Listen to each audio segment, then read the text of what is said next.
Welcome to The Real with Joseph Labman. I am Joseph Labman. Thank you for tuning in to this episode of The Real, taking time out of your day to come watch this episode. I really appreciate that. If you haven't subscribed already, please subscribe for me. I'd really appreciate that as well. That's the best way you can support this channel and help me grow my content and grow this channel to where I'd like it to be. Everybody hit the like button for me on the way in on this video today. That also helps promote this video more in the algorithms, helps grow this channel more as well. Please share this content. I would really appreciate that. My guests would as well. If you would please share this episode with someone you know that maybe is interested in the topic we're talking about today. Please leave a comment below as well. We'd love to hear your guys' feedback. You can interact with myself and the guest on the panel and the live chat as well. Whatever we're talking about, just leave a comment there in the live chat. Pop in and say hello. We'll put it on the screen for you. And yeah, without further ado, let's get to the show. Welcome back to The Real with Joseph Lappin. I am Joseph Lappin. Day 2 draft reaction tonight. The draft is still going on live. The Browns still have one more pick, and Shedeur Sanders is still on the board. So this is going to be really fun here tonight. This is the perfect time I want to come on. I want to see the Browns' first 3 picks. Let's see what happened. Did Shedeur get taken? Who did the Browns take? So far, Shedeur still on the board. The Cowboys are on the clock right now at pick 76. I don't expect them to take Shedeur unless Jerry Jones, who knows, but I don't expect him to go here. So the Browns' next pick will be at 94. So we're 18 picks away from the Browns' next pick. The Browns have made 3 selections tonight as well, so I'm going to get into that here and break those picks down real quick. I got some guests coming on tonight. We got all guys joining tonight, I believe. I sent the link out to everybody, so I want to get as many people on here tonight as possible. My man Humble's in the chat as well. Humble, I'm going to put the link in the chat. I'll be able to really communicate with you guys a lot better tonight. Last night was a little more unorganized just because we were out at our setup. It was more freelance. So tonight, this is like normal show, so I'll be really dialed in. And so there's the link in the chat if anyone wants to join tonight as well and give their take on the picks as well. I would love to hear you guys' thoughts on the picks and stuff. But let's get into the picks real quick before I get going on that.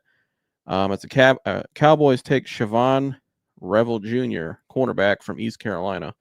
So day 2 reaction so far. The Browns have taken linebacker Carson Schwesinger, I believe is how you say his name. Running back and a familiar face to all the Buckeye fans, Quinshon Judkins. And they just selected, probably 10 minutes ago, Canton native and McKinley product, Harold Fannin Jr., tight end from Bowling Green. And so I'm going to start with the first guy here, Carson Schwesinger. I know a lot of people tonight were saying maybe the Browns should go full offense with all their picks, especially the first 2. I think this kid really shot up a lot of people's draft boards. I know Mike brought him up in this show a few times, that he was really rising after his combine as well. I mean, I think he ran a 4.5 for a linebacker, which is pretty impressive, but was in I think the Buckus Award, or not the Buckus Award, excuse me. He was in the award for one of the best linebackers in the country this year. Very elusive player. He gets sideline to sideline, covers really well, get really good blitzing with his speed, really good closeout and tackling as well. I think if JOK is able to come back healthy, those 2 in the middle, I think would do really well together. Especially if you run more of a 4-2-5 scheme, you can put him and JOK in the middle, and they can cover a lot of space in the middle of the field. So you can put more DBs in the back end if you want to run more of that, which the Browns have done a little bit.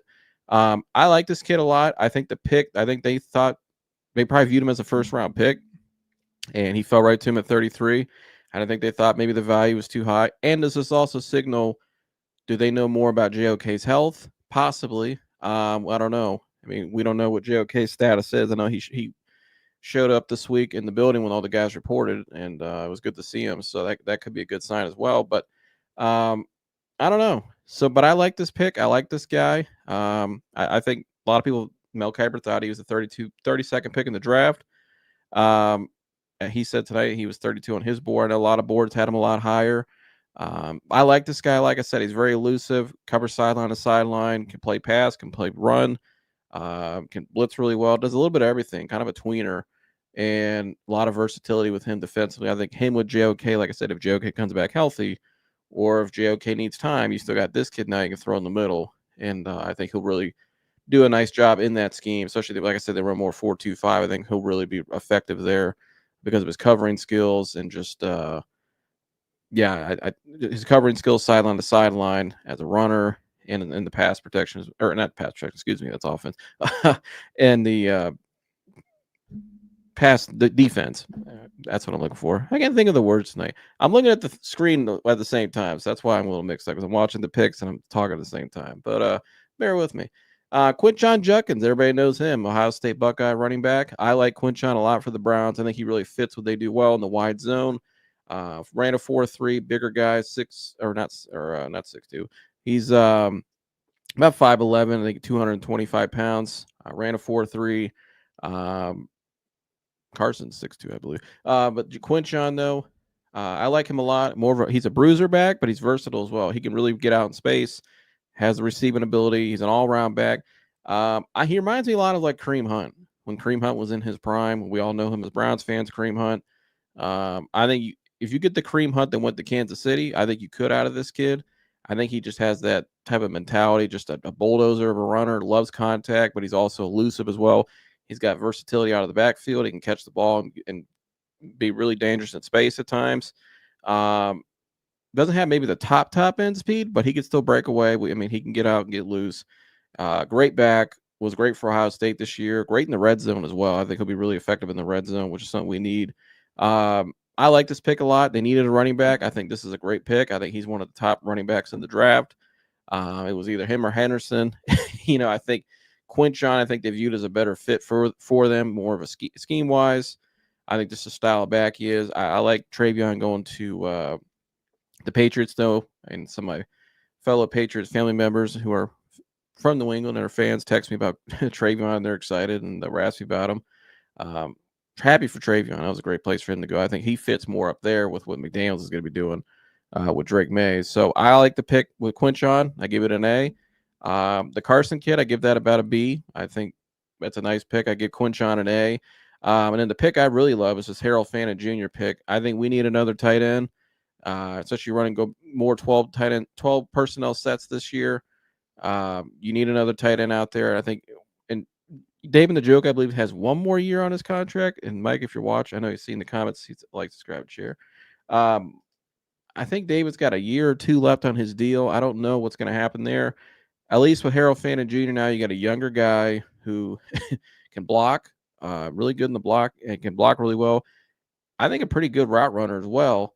Harold Fannin Jr. is superstar potential, Mike says. And I agree. I think Harold Fannin Jr. to me is yards after the catch.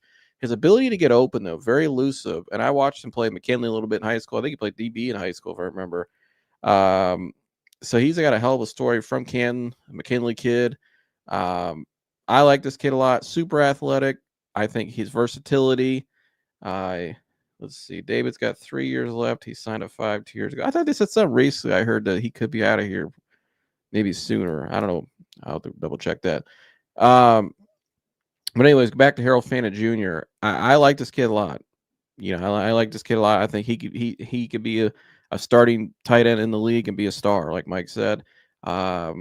Very elusive in space, yards after the catch, great blocker. His route running for a tight end is very good. I think could be a better route runner than David as a tight end.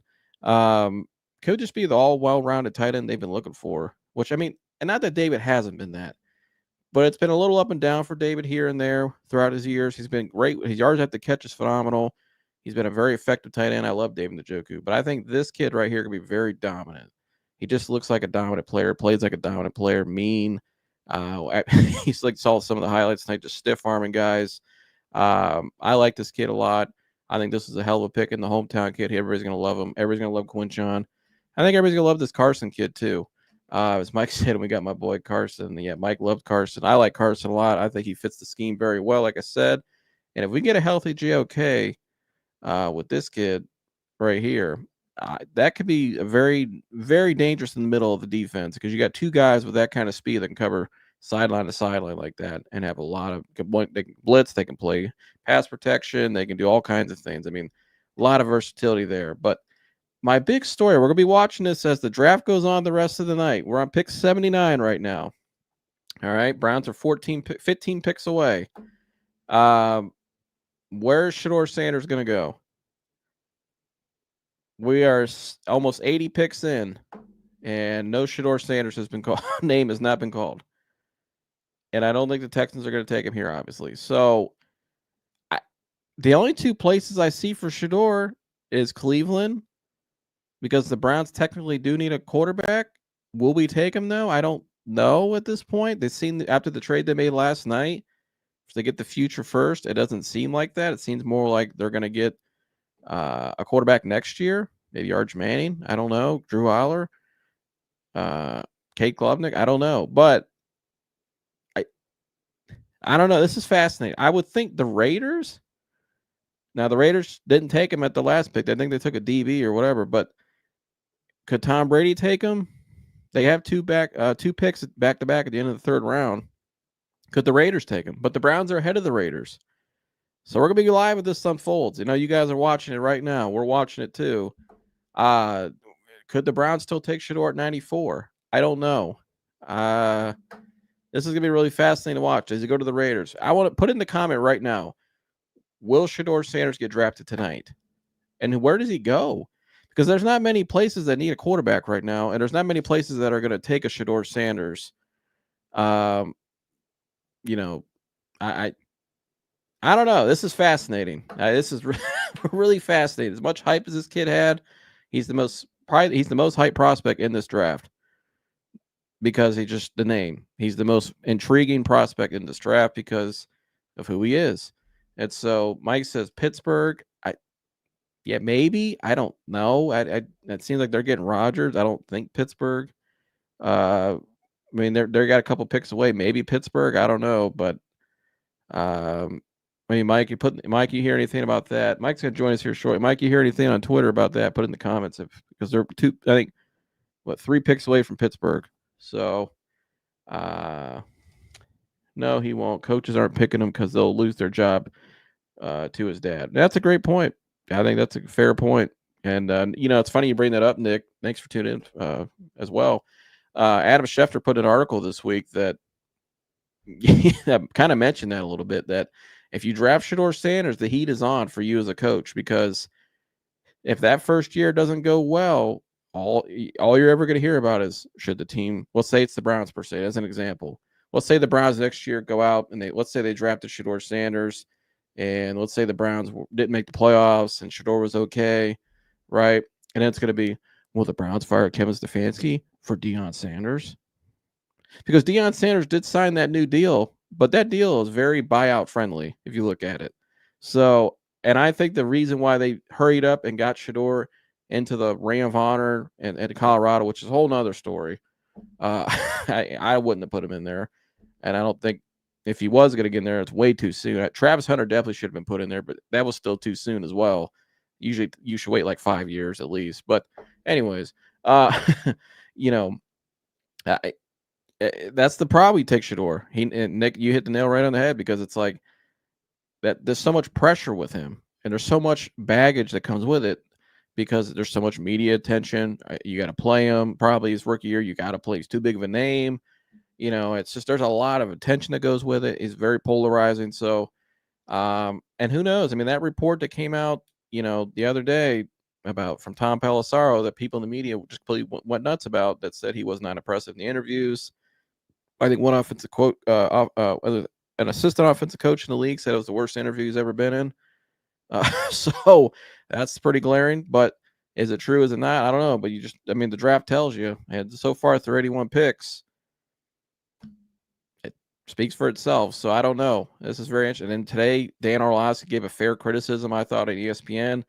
And the family, I think it was the brother, Deion Sanders Jr., is now calling out Dan Orlovsky and blah blah. It's something all the time.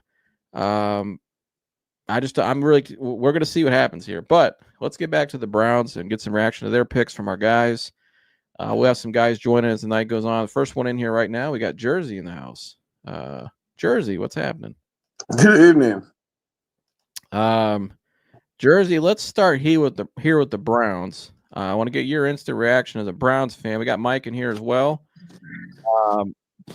Mike, we'll start with Jersey real quick. Jersey, what's your reaction to the Browns' day 2 pick so far? Well, I love the Judkins. Just optimal size tailback, great speed, runs hard, violent runner. He, I'm thrilled with that one, and the Harold Fannin one I really like. Man, I love that. Oh, you always like to have the hometown kid, but he just looks.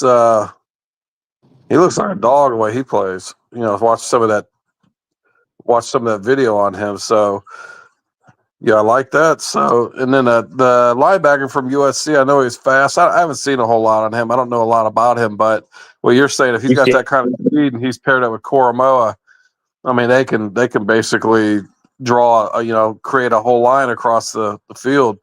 So, I think when they run so far. Yeah, I like it too. I think when they run the 4-2-5 defense too, because you run 5 DBs, you need 2 linebackers in the middle that can really do a lot of things. They can cover a lot of space. I think if you have that in the middle, that would be really key. Mike, what do you think? I mean, I love Carson Schwesinger. Yeah, you've been high on him a lot. I've been super high on Carson Schwesinger. So for those of you who aren't very familiar, Carson Schwesinger, as far as combine RAS scores go, is the 44th highest RAS. He is explosive. He's fast. He's super physical. He's a hard-nosed player. He has a great story, too. He was a walk-on. This kid has everything you want as an AFC North linebacker. He's got the intelligence to be a Mike. And here's the thing. I love JOK. JOK is an excellent will linebacker, and I really hope he's healthy and playing. But something that the Browns have sorely lacked and tried their damnedest to Band-Aid for the longest time has been Mike linebacker. I mean, we had Anthony Walker for, a bunch of 1-year deals. We had, oh my God, I'm blanking on his name, from the Eagles, played with Jim Schwartz. Help me out. I'm blanking too. He played with us last year. Oh, all right. You know who I'm talking about. A veteran, though. We'll just say a veteran. Yeah, I know you're talking about. We had a veteran last year from the Eagles. Yeah, look that up for me. And then, obviously we've just been trying to Band-Aid it, and we just haven't had a starting Mike linebacker, that just leader of your defense. And Carson Schwesinger is perfect. He was my second graded linebacker in the entire draft behind Jihad Campbell. And I think the Browns did good there. A little shocked they went linebacker at 33. What was that? Was it Jordan Hicks? Jordan Hicks. Yep. Thank you. I was a little shocked they went linebacker at 33 with their first pick, but he is a special player. I think come week 1, a lot of people are going to see why they picked him. It's going to become very evident. And as far as Quinshon Judkins, I mean, I've been pounding the table for any sort of, and Judkins is more athletic than Travion Henderson. He has the higher younger. And the Browns value that highly, especially at a position like running back. So love that. We have our new franchise running back. He's going to be 18 to 20 carries a game. For those of you who watched Ohio State, you know what it is. And Harold Fannin, man, I was so happy when, and I had told because I was over at my grandfather's, I had told him, I was like, man, if we get Harold Fannin here, I'd be super pumped. And as soon as they turn that card in, I'm like, there it is. Now, he needs to get a little bit better at blocking, but as far as pass catching ability, my God, sky's the limit with this kid. He can run routes like a wide receiver. I mean, he did everything for Bowling Green. He was the MAC Player of the Year. I mean, he is an absolute freak of an athlete, freak of a football player. And he can, like I said in the comments before I joined, and he has superstar ability. He has everything you want in a tight end. And him and David Njoku in a wide zone, and Kevin Stefanski finally can run that 2 tight end system he's been wanting to run. Hold on 1 second, Mike. What was that? Ian Rappaport was just talking as before the Steelers pick. Here's the Steelers pick. Let's take a listen if you guys can hear it.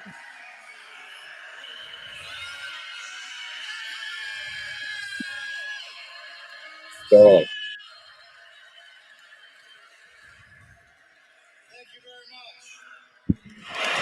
With the 83rd pick in the 2025 NFL Draft, the Pittsburgh Steelers, looking to be dominant once again, select Caleb Johnson, running back. All right, they go Caleb Johnson. Shedeur Sanders. Pittsburgh passes on Shedeur. Lynn Swan's just up there showing off. Got the jacket on, the rings. Yeah. So we'll get to Shedeur in a minute. Sorry, Mike, I didn't mean to cut you off, but we had to get that because that was absolutely an important pick related to Shedeur. No, I mean that's a good pick for Pittsburgh. Yeah, Caleb Johnson is an AFC North running back.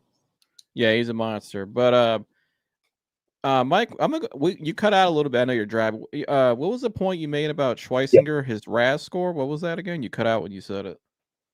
Oh, his RAS score is the highest RAS score for a linebacker. He's the 44th highest RAS score ever out of any linebacker since 1987, since they started tracking that shit. Score?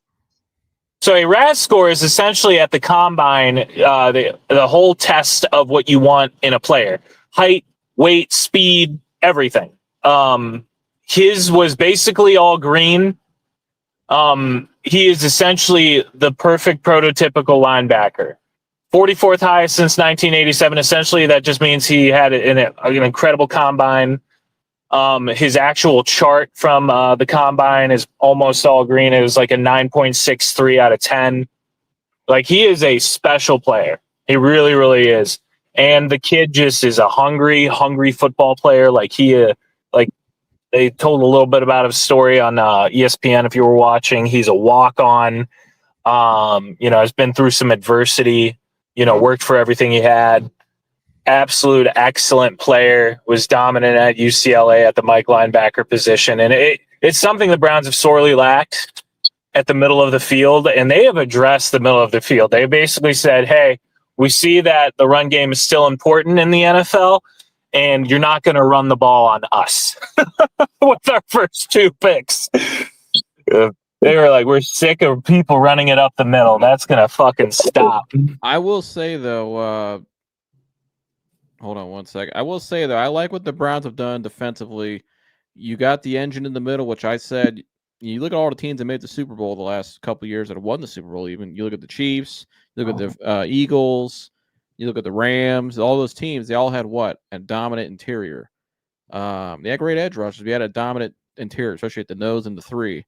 And so now if Mike Hall Jr. and obviously Mason Graham last night, if Mason Graham could be my comp for Mason Graham, I'm not saying to be as great as this guy, but he reminds me of, if you look at what Cam Hayward was come out of Ohio State, what Mason Graham was. Cam Hayward had 3.5 sacks come out of his last year in college. Mason Graham, 3.5 sacks. Mason Graham's a little heavier than Cam Hayward was coming out, not by much. I mean, 20 pounds, but Cam Hayward, I think, was 2 inches taller. Mason's 2 inches shorter, but he's a little heavier. So they're pretty similar a little bit in size, but in terms of their play as well, guys like the bull rush are great against the run. They put pressure at the middle. And then you add this kid in the middle at linebacker as well. I mean, I think the middle of the field, the Browns that's always been kind of a weakness and up and down for them, like you said, Mike. And it's really the most important part of your defense, in my opinion, because it's the reason why Jim Schwartz said it's called the engine last night. Yeah, and it's another thing too. Like you got to look at what your division does well, and you have to counteract that. I mean, look at the two most successful teams in our division. It's Pittsburgh, it's Baltimore. What do they do best? They run it up the gut. They run. That's what they do. That's how they've won so much. And the Browns have finally said, okay, well, we need to counteract that. We need to find a way to stop that and also find a way to do it ourselves, ergo Quinshon Judkins. And I think it's, been very smart decisions. I think the Browns, I know the trade is still heavy on people, but honestly, for the most part, I'm gonna let me get a day later. What's your reaction to the trade? That was my next question. I think it all makes sense now. The fact that we haven't taken a quarterback. I mean, here we could still have Shedeur Sanders if we wanted at pick 94. It's looking like. I don't know if we will. So, I mean, now that I've had time to sit and think on it, the fact that we got another first and turned the Jacksonville Jaguars pick into Quinshon Judkins. I mean, it's sitting a little bit better now. I mean, I just retweeted Colin Cowherd, I think, for the first time in years, and all he tweeted out was the Browns have crushed this draft. So like on the national media side, people are lauding the Browns' decisions and like their player picks and who they've got in the building now. I think the Browns have had like, and this might sound like a homer pick, I'm going to give it a solid A so far. And that might sound crazy, but Yeah, I got that on deck actually. Give me 1 second. Here's Colin Cowherd's take today, right here on the Browns. I'll put this up. Give me 1 second. Jersey, before I get that up here, and shout out to Tori. The Browns take Sanders at 94. I don't know. We're gonna watch live and find out. Jersey, what's your reaction to the trade a day later? Well, at first, it kind of stings. Obviously, you want Travis Hunter in Cleveland. You want to be able to watch him. You want him, you know what I mean? The guy's just absolutely fucking dynamic. Probably never been a player like him. But, one thing I've said for weeks and weeks and weeks is, which would make you hesitant to take him, is would he ever sign a second contract here? And I've always believed he wouldn't. He never would. And so it's like, you got the second pick. Do you really want to draft a guy who's going to give you 4 years? So, and then the other thing is, he probably really wanted to, it's kind of ironic. He's going to be in Florida. The dude fishes every morning at 5 a.m. He can fish all year round. I mean, it's so he probably made it known that's really where he wanted to be. And so, if you're Browns, area too. Yeah, I mean, if you're the Browns, then you trade down. And I mean, and so, Jacksonville was pretty damn aggressive in what they gave. So, and the other part is, the Browns, they got back some of what they lost in the Watson trade. You know what I mean? They created added value out of that 2 pick, and they come back and they take Judkins, and so and we have their first next year too. I mean, there was only one person I at number 2 that I was for sure on. That was, I mean, obviously that Abdul Carter, but the guy, I mean, it was Travis Hunter. I wanted Travis Hunter, but I don't know. Travis Hunter just isn't the kind of guy that probably comes to Cleveland. So, here it makes sense now. It sucked yesterday. I was kind of pissed off, but when you really think about it logically, You're so mad. I thought you were going to leave your own house. Oh, yeah, I know. Well, you know what it is. You just get so set on, like, Travis Hunter's going to be in Cleveland. You know what I mean? Well, I mean, everybody thought it was pretty much done. I mean, I guess they've been working on the deal for 2 weeks. I mean, they kept that pretty tight. My only, I thought I wanted Travis too. I just didn't want them, if they were going to trade down, I didn't want them to go beyond the top 5 because I going down to 12. Right? I'm like, get the hell out of here. I don't want that far. So I think they traded down to 5, got a first rounder next year, got basically Quinshon Judkins tonight. And so I'm fine with that. And they got a blue chipper still in Mason Graham. So I think the trade makes sense for them. I think they got holes they got to fill in this roster. They're playing the longer game clearly. And I thought about it today. If you don't have you're not solidified a quarterback, does Travis Hunter really help make sense next year? Probably not, especially you don't have like a big need at corner. It's not like one of your biggest needs is corner. So both positions, I mean, they need a receiver still. Maybe that's where they go up coming up here at 94. We're at 86 right now, so we're 8 picks away. But I get it. It makes sense. I think there's definitely a quarterback they're probably targeting next year if they don't take somebody tonight, which even then, though, I don't think that really matters. Let's say you do take Shedeur Sanders or Jalen Milroe or Will Howard coming up. If they don't pan out, if they don't pan out next year, and you can just move off them quickly on they're a 3rd round pick, and you can go get whoever you want next year. You probably have 2 higher end 1st round picks possibly. So, or even just having 2 1st round picks, you can use those and package them and move up to go get the guy you want. Maybe there's a team at the top that already has a quarterback, but they stink. So you could do stuff like that. So, I think the trade made sense looking back at it now. I was pissed off last night. because you get, like you said, Dad, you get so set on Travis Hunter. I'm thinking, well, man, Travis Hunter's the dude. But because they stayed in the top 5 and took a guy I really liked all along, I've liked Mason Graham. I've said on this show I thought he's getting disrespected in this whole process. Everybody's talked a lot about Abdul Carter. I thought Mason Graham, for his position, is just as dominant, to be honest with you. I mean, I think he was the engine of the best defense of college football the last 2 years. So, yeah, I like Mason Graham a lot. And I think, like you said, Dad, I think about Travis Hunter, and I'm thinking, would he really have stayed here his whole career? No. Well, I think Mason Graham probably stay here his whole career? Possibly.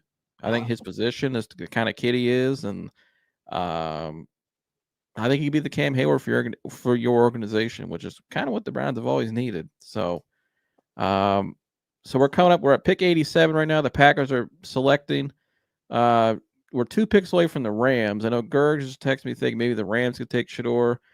We'll see. And we're getting up to the Browns pick here. But here's Colin Cowherd today on the Browns trade last night. Here's what he said. Here's what he had to say. It's hard for me to have sympathy for some of these losing franchises. There's a reason the same teams draft at the top every year. And they always feel like the Jets are up there, the Jaguars are up there. So think about Jacksonville. And I never talk Jacksonville, so this will be brief. They trade up in the draft. They have a first-time head coach, a first-time GM, a first-time offensive coordinator, a first-time defensive coordinator. They've had one little brief 3-day camp.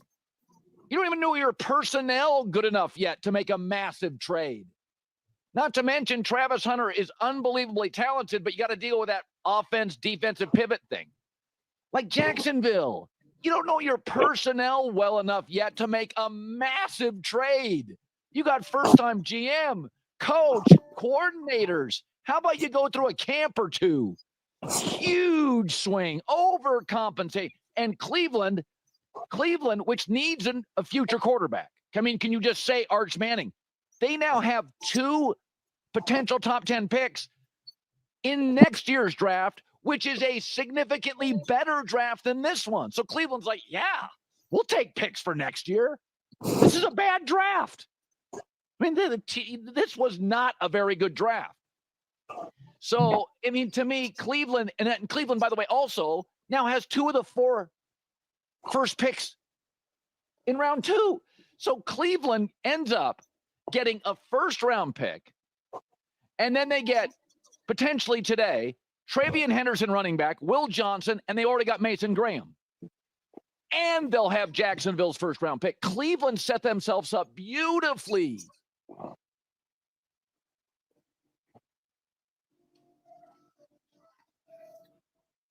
A compliment from Colin Cowherd. Never thought I'd hear one.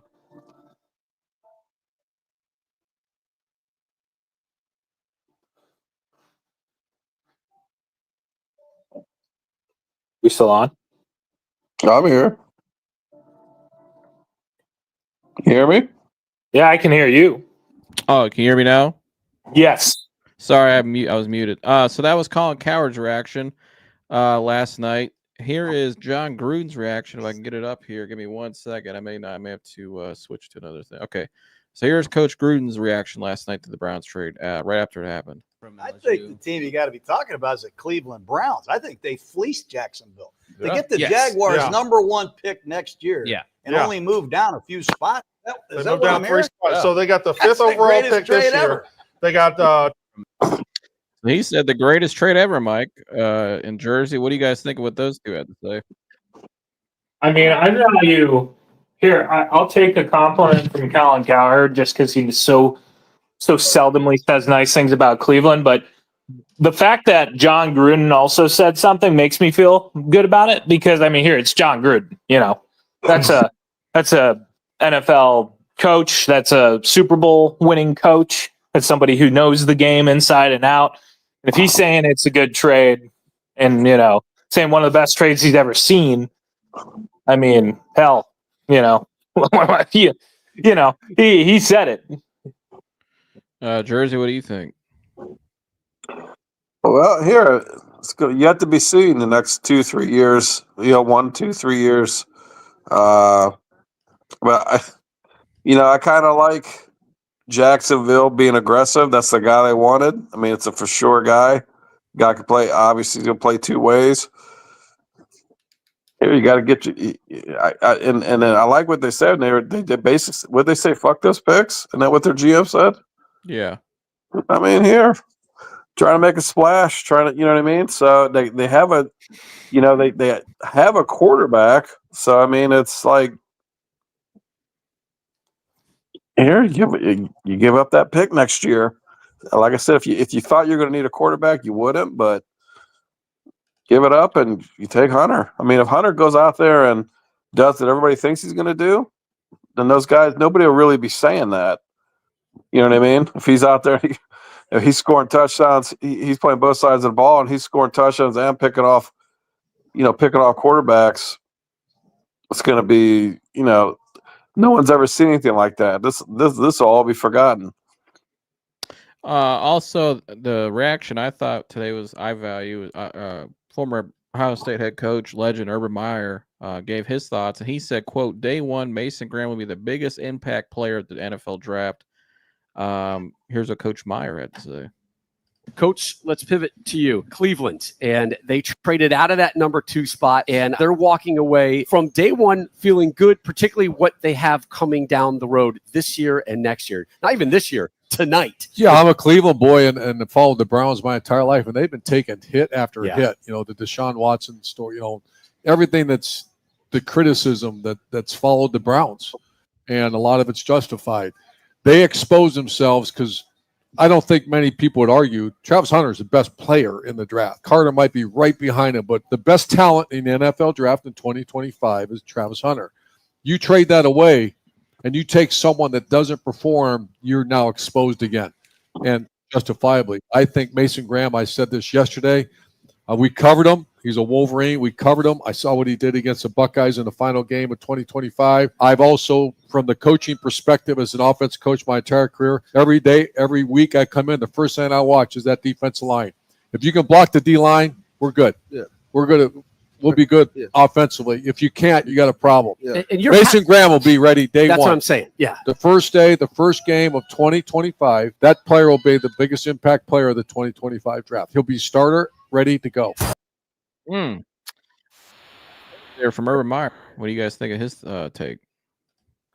I mean, I agree with Urban. I mean, he's definitely the most ready to start. I mean, Abdul Carter, edge rushers take a year or two to fully become what they're going to become. Even if we did select an Abdul Carter at 2, I mean, hell, Myles Garrett only had 8 sacks his first year, and Myles Garrett's a Hall of Fame talent. And, not saying Abdul Carter doesn't have the capacity to do that eventually, but he's certainly not the same prospect Myles was.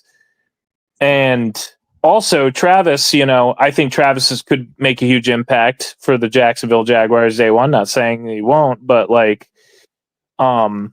it's one of those things that maybe they're going to have to play with it a little bit. You know what I mean? They're going to have to figure out, okay, well, he can do this, this, and this well, but you can't have him doing this. You know what I mean? Yeah. Jersey, what do you think of what he had to say? Well, I mean, he's obviously an expert. So, but he's probably hitting the nail right on the head. I mean, that's Browns needed to fill that spot, and obviously they did. And that dude, he probably will make the biggest impact because he's going to be from day, like you said, day one. So, but that's where it's at now. For several years now, it's just be defensive end. But if you look at what the Eagles did it with interior guys. You got to have interior guys. I've never seen a dominant defense without interior guys. So that's who stops the run. That's who just clogs everything. They don't have to have a lot of sacks. They're not supposed to have a lot of sacks. You know what I mean? They just clog everything. Run and pressure. How yeah, much pressure? they just create a damn wall. You know what I mean? And so here, I'm just glad the dude's here. I think he's a great fit for Cleveland. And obviously he was the interior guy on the top defense the last few years. And shot down those Ohio State running backs. So I'm glad the dude's here. And I think that trade, it's a win-win for both of them. I mean, I don't think we can just say Jacksonville got screwed in that. I mean, hell, they got the best. They got the best player in the draft. Maybe could end up being one of the greatest players in history. You know what I mean? If everything works out right. So they did what they had to do, and I think it was a win-win for the Browns too. Yeah, I think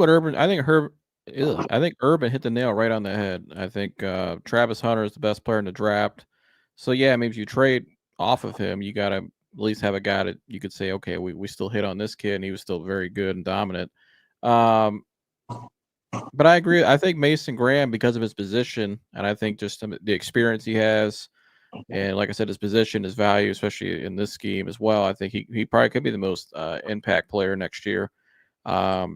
Because and you look at the roster too. I mean, you got Mike Hall, you got Juwan Briggs coming in off the bench. I mean, they don't really have a lot of depth. They still got Shelby Harris, and so I think Mason Graham probably will be starting day one. It wouldn't surprise me. I think he's that good too. So I agree with everything what Urban said. I think he hit the nail right on the head. Right. And see, I think you said it best, George. It's probably a win-win for both teams, and we'll really find out. The Rams are making a selection. Mike, do you think they go Shedeur here or no? No. And we'll see what the selection is, as we are 4 picks away, from the Browns selection, and we'll get to that in a second. We'll see what happens here. Waiting on the pick. Josiah Stewart, edge, Michigan. Rams passing him. So Shedeur's still available. This is getting really interesting with him. And remind you, the Vegas still has 2 picks here at the end of this round, so Vegas could take them. Mike, we'll look at the board here first. We're 3 picks away now from the Browns selection. Let me get that up here. So here's the board right now, Mike. Xavier Watts! Oh, yeah, I can't believe you saw the board. So he's off the board. You still got Cam Scatterbo. I don't know if they'll take another running back, but if you did, I mean, that'd be the one I'd take. They'll probably take another one tomorrow. Jalen Milrose on the board. I'm not sure at this point they would take him. You never know, though. If I'm taking a quarterback next year, guys, I would go to Xavier Watts. They need a safety. I think he'd be the best pick. Or if you need a receiver, Xavier Watts is so good. I think Jalen Royals would be a nice pick as well. It's at receiver. I know that Ty Felton's been linked to the Browns. They met with him a couple times, actually. I mean, what do you think here, Mike? The Ravens are about to make their picks. I'll tell you, they take. Go ahead. It's really hard to say no to Shedeur Sanders. I mean, it's low risk, high reward at this point. I mean, it's pick 94. You're at the end of the 3rd round. It's a 4th round pick almost. I mean, a 4th round value. I mean, the Browns can't do any wrong at pick 94. It's pick 94. So if they go Shedeur and Shedeur doesn't work out, like you said earlier, Joseph, it's not a huge loss. Ravens went with Emory Jones, guard from LSU. Go ahead, Mike. Oh, he's good. No, I was just saying, there's not a huge loss if they go Shedeur at 94 and he doesn't work out. They can move off of him easily. Jersey, what do you think they should do here? I got the big board up right here. But I mean, if they don't go Shedeur and Xavier Watts is there, absolutely Xavier Watts. I'll say that. Yeah, I agree. Xavier Watts for me. Yeah, I'd say the safety. Man, there must be something there must. I mean, he must have killed somebody and we don't know about it. Man, well, he just really made an ass of himself. Yeah, he really fucked his pre-draft conference. Jeez Louise, and then getting fucking his jersey retired. I mean, he really just. I mean, it went to the level it disrespected the game. You know what I mean? But I think there's just more. There's a lot of things that we probably don't even know about for him to just be dropping the way he is. So I don't think the Browns are taking him. I think they would have took. I don't think they are. I here take that safety. I mean, you need a safety, and unless they're high enough on Ronnie Hickman that they think he can start. And Ronnie Hickman showed flashes. Like, I wouldn't be surprised if they're like Ronnie. What do you think of Royals or Felton here, Mike, the receivers? Jalen Royals, super underrated. Ty Felton fits more of what the Browns need. From a lot of reports I read, I heard that after Sed comes back from the concussion, they were really impressed with what Sed did. Oh, God, the Seahawks. What? Huh? Seahawks, who they just took. Who they just take? Hold on, don't say it. God. Jalen Milroe goes to Seattle. So the Browns wanted Milroe off the board. Thank gosh. At least he won't be in Cleveland. Yeah, that's a surprise pick there, Mike. You just paid Sam Darnold, and the Seattle fans are waving. The Seattle fans are saying no. They're not happy. Wow. Seattle fans are shaking their head right now. So Jalen Milroe goes to Seattle. My instant reaction to that is I mean, he is a project, and it's a high reward if you can develop him and get him to where he needs to be. Oh, keep developed. It'll be. And their head coach was in Baltimore, so I think this is actually probably the best spot for him. 17 turnovers in 2024. Yeah, I think this 17 turnovers in 2024, and people have been talking this dude up. Yeah, I don't know. Kidding me? Yeah, I don't get why people had him. Yeah, I agree, but that's why. By the way, the top three guys on my board. Oh my God! Ward, Dart, and Shuck. They all got off the board. Just saying. But anyways, but this could be now. Their quarterback room is Sam Darnold, Jalen Milroe, Drew Lock, Sam Howell. So that's a very interesting room there. I'm not sure what Seattle's thinking here. Maybe they're using more in a different package. That could be it. But if the Browns wanted him, he's gone. So we need. Corey says go get Sanders. We're a pick away. So, Mike, your reaction real quick to Jalen Milroe in Seattle. I've said for a long time, if Jalen Milroe can develop, he has all of the tools necessary. He is an incredible athlete. He's a great person. Super coachable. But he can't throw the ball. No, I mean it's not that. He really his previous 2 years of tape are really, really good. He was very misused last year. The fumbles and the sacks and the turnovers, there are a good amount of those that weren't his fault. I'm not saying every single one isn't his fault. I think he's accredited for 5 or 6 turnovers that technically shouldn't be on there. But at the same time, he is a project, I agree with you, Mike. I think he's a great kid. He's got incredible talent. He's a hell of a runner, and he does throw a nice deep ball. He's got some things he's shown. He was better with Tommy Reese in 23, but I never thought he was as high as a prospect as some had him, especially in the local Cleveland media. I'm not gonna call any names out, but a lot of people were very high in this kid. My gosh, and they just kept pumping his name out. Joe Montana. You heard his name a lot, and he fell all the way to 92, where Chuck, Dart, and Ward, who I thought were better, all went. Had to have 40. Those 7. Here we like turnovers here, so we had to have that guy with all of his turnovers.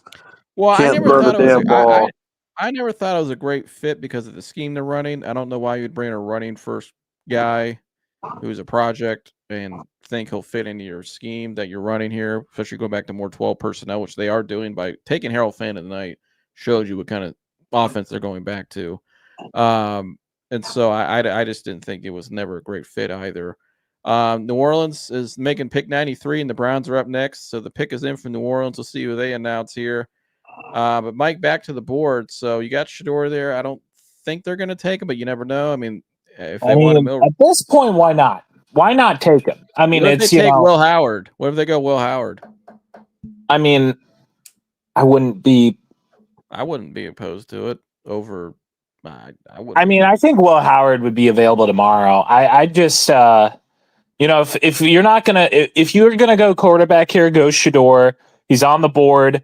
It's very low risk, high reward at this point at pick 94. If you're not gonna go quarterback, don't pick a Ty Felton. Jonas Stanker went to the Saints. The Browns are on the clock, so let's see what they do here. Oh, did Xavier Watts shoot somebody? He's such a better prospect. And we got DBIs who's in the house. Joe, you tuned in you got on here just in time. The Browns are on the clock. Nobody please say the pick if you see it before me. Do not see the pick. I'm blocking off the comments with my hand so I can't see them. I'll have it live on my phone here in a second. I'll turn up the volume. We'll go around the horn here. Joey, where do you think the Browns should go here at 94? Can you hear me okay? Yeah, we got you. I got the board up here for you. Who's available? I'd take Jack Sawyer right here. I know. Oh, I forgot about Sawyer the Destroyer. I would take him. I think he would be great, but we'll see. I've liked the Browns pick so far. Shout out to my man Tune In Sports. He said, "Why not take Sanders unless you feel like you can get him the next round?" Yeah, at this point, Tune In. I mean, I don't know what to say about Shedeur Sanders. And he is falling. So, you know what? I was thinking Xavier Watts, and I wouldn't mind that pick. But if they took I forgot about Jack Sawyer. Thank you for reminding me of him. If they took Jack Sawyer, I would not mind that at all. That's a crowded room. I think he would be your other bookend edge. I think he's that talented. Jersey, what do you think, real quick? I wouldn't mind Jack Sawyer. I said that. Yeah. I think he really climbed up. Obviously, late in the year, but here. Yeah, number one player in his class come out of high school as well, and I think he showed it towards down that playoff stretch. Look at all these defensive ends that come out of Ohio State. I mean, it's kind of like DBs and corners, or not DBs and receivers. They put out they can build defensive ends. So I wouldn't be afraid of him. I mean, why not? You need an opposite guy, but. The more and more I think about the Shedeur Sanders, I think if I'm the Browns, I stay the hell away from him. If you're that unsure about this guy, I mean, if there's something, causing this much hesitation, then I just stay the hell away from him. Take a different quarterback. Take Will Howard. Well, yeah, and shout out to Tune In. He just put in the comments, who's better, Sanders or Will Howard? I mean, Shedeur Sanders, but. I mean, we're just talking about play on the field. It's Shedeur. Yeah, but I don't know. What do you think, Joe and DB? Or not Jumps? I didn't mean to call you Joe. Jersey and DB. I've said from the start, I don't know why these draft experts said Shedeur was a high first rounder the whole time. I just don't get the separation from guys like Milroe or Will Howard. Like, that is 2-3 rounds ahead of these other guys. I think these other guys are just as good as Shedeur. Plus, they I don't know. I just think a guy like Will Howard is just more NFL ready. I think Will Howard do well in the AFC North. Excuse me. I think his size and stuff. Real quick, Jersey, real fast. What do you think? I'm taking Will Howard. I just want a guy that's not entitled. I mean, I've seen Shedeur do some great things, and I think he's got everything in his corner if they did it the right way. But Will Howard's a big dude. I mean, you can't go wrong. And I've always said, none of these quarterbacks are separate from each other. I mean. You're gonna take any of them right now. You know what I mean? If they don't work out, they don't work out. Now that's one I wouldn't take is Dillon Gabriel. Yeah, I agree. I am. All right, so the Browns pick is in. So it should be out there. Should be announcing any second now. I'll turn it on right here for you guys. Volume. I can't show it obviously because of copyright. I can tell you this right now. I'm not saying that's who they're picking, but it's showing Quinn Ewers. House, and he's not with his family. The family looks like they keep looking over. It's almost like he's on the phone. Oh, I'll be so fucking pissed. That would be interesting. Let's take a listen here. Here we go, guys. Everybody be quiet. God, you fucker. The Cleveland Browns. Oh my God. Hold on. Silence, please, till the pick's over. Shut up. With the 94th pick in the 2025 NFL Draft, the Cleveland Browns select Dillon Gabriel. Oh, boy. All right. Oregon. So Dillon Gabriel is going to Cleveland. We just saw 2 more quarterbacks. Oh my taken here in the God. third round, not named Shedeur Sanders. Yeah. Is he really 5'11"? He don't look like he's 5. That's at 5'11". What are you doing with a guy that's 5'11"? He's not going to be starting, and nor will he start. He's a backup at best. I know, but why would you take a guy that's 6'4", 6'5" then? Why are we using a third rounder on Dillon Gabriel? Oh my God. This has got. There's one guy that's been sitting next to Andrew Berry all night. His name's Paul DiBodesta, sitting there with a big smirk on his face. This has got him written all over it. This is DTR on steroids. You just wasted a pick on a guy that's never going to play for you, probably, who's not an NFL quarterback. Yeah, I don't love that pick. And you had Xavier Watts, Jack Sawyer, and all these guys you needed sitting there. You just had a great draft, and you just took a shit right on top of it.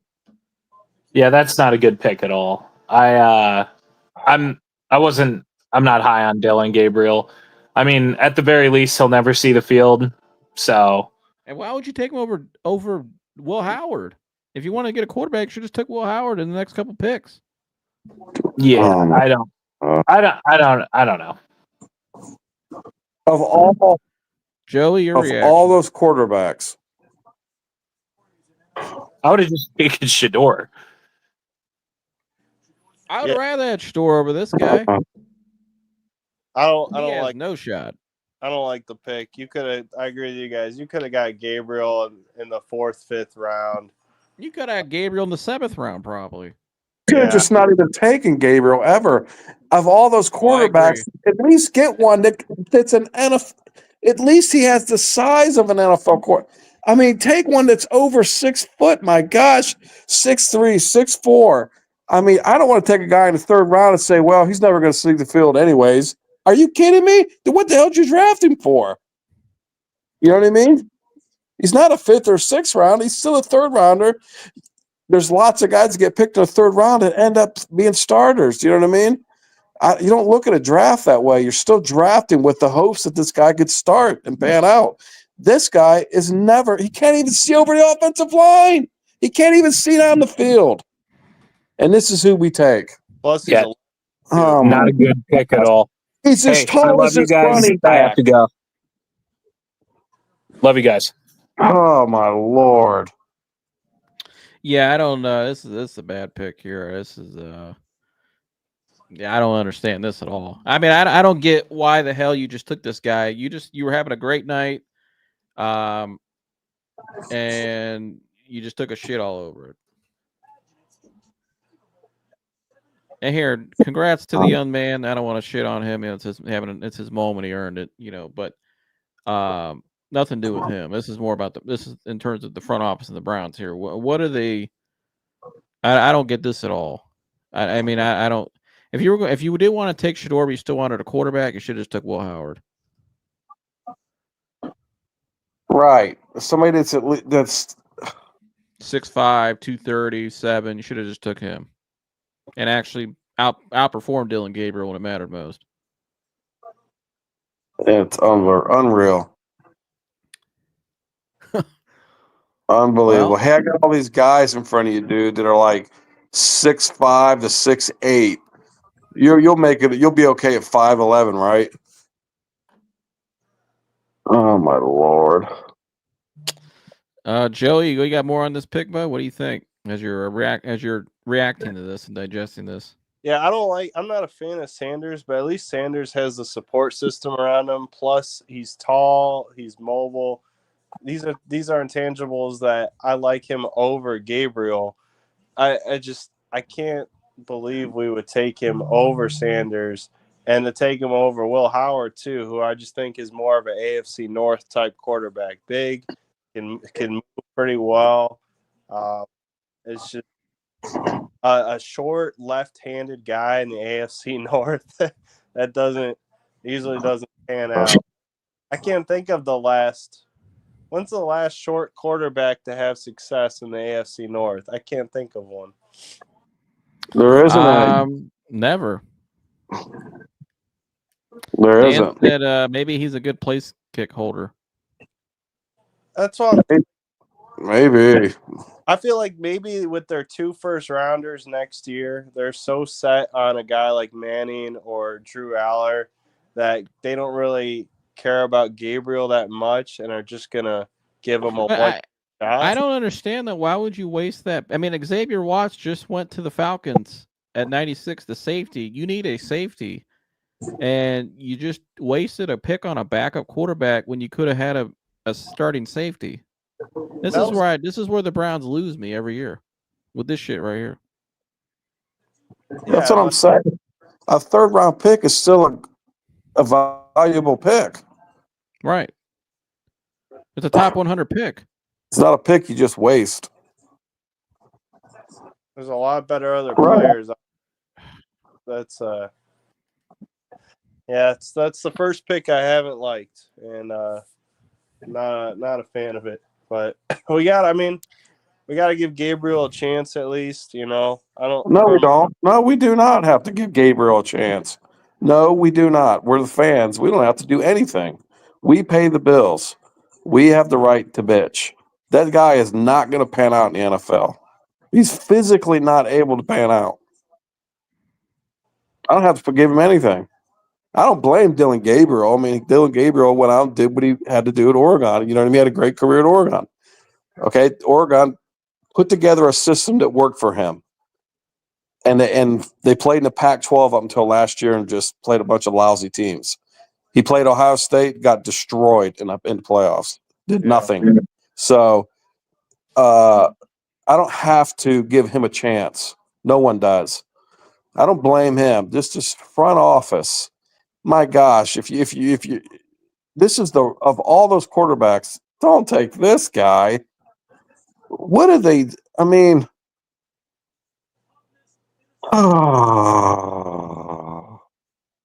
yeah, I don't get it. He's short. He's 5'11". He's left-handed as well, which plays a role in this offense. I think left-handed quarterbacks. I just don't see where the fit is either. He came from a very air raid scheme in Oregon under Dan Lanning. Even when he was with Lincoln Riley at Oklahoma, he was in a very much air raid scheme. I don't really see where this guy fits in what they're trying to do. And he's 5'11". He's too small. I just don't know any 5'11" quarterback right now that's killing it in the NFL. Tua Tagovailoa is only a short left-handed quarterback, and when he's healthy, he's good, but he's got a lot of he's been hurt a lot, concussions and stuff. Unfortunately, I just don't see where this kid pans out for the Browns. And it's the fact that you took him at 94. If you really liked him that much, you could have took him later on. All right. Yeah, I would say, other than Fannin, all their picks have been Big Ten picks. Michigan, Ohio State, Oregon, and UCLA, right? Right. Yeah, I like the the 4 other players they drafted. I think have been great. I think they're all great picks. This one here, though, this is a head scratcher. I don't understand this at all. This is where this is why I call them the San Diego Browns at times. This is why I've been talking a lot about Paul Podesta and his influence, and he's sitting right next to Andrew Berry tonight, right next to him. So he's clearly heavily involved, like I've said all along. And here we go again. Well, he's not. The important thing is he's not starting. There's no way Gabriel is starting over Joe Flacco week 1. I know, but that's you just wait. It's not the fact that he starts or not. It's the fact that you wasted a pick. Yeah, you don't take the pick. Say, well, it's all right. We don't think he's going to start anyways. No, you go into it like with the intent that this guy's going to work out. This guy's going to work out. We're going to win on this pick. You know what I mean? That's how you have to look at it. You got to look at every pick like that. Not it's just a 3rd rounder. He ain't going to start. Then you don't burn a 3rd rounder on that. I agree. I think you should have taken Jack Sawyer at work or Will Howard way before Gabriel. I mean, you can just go pick up any quarterback off the street. That's 6'3", 6'4". Dillon Gabriel?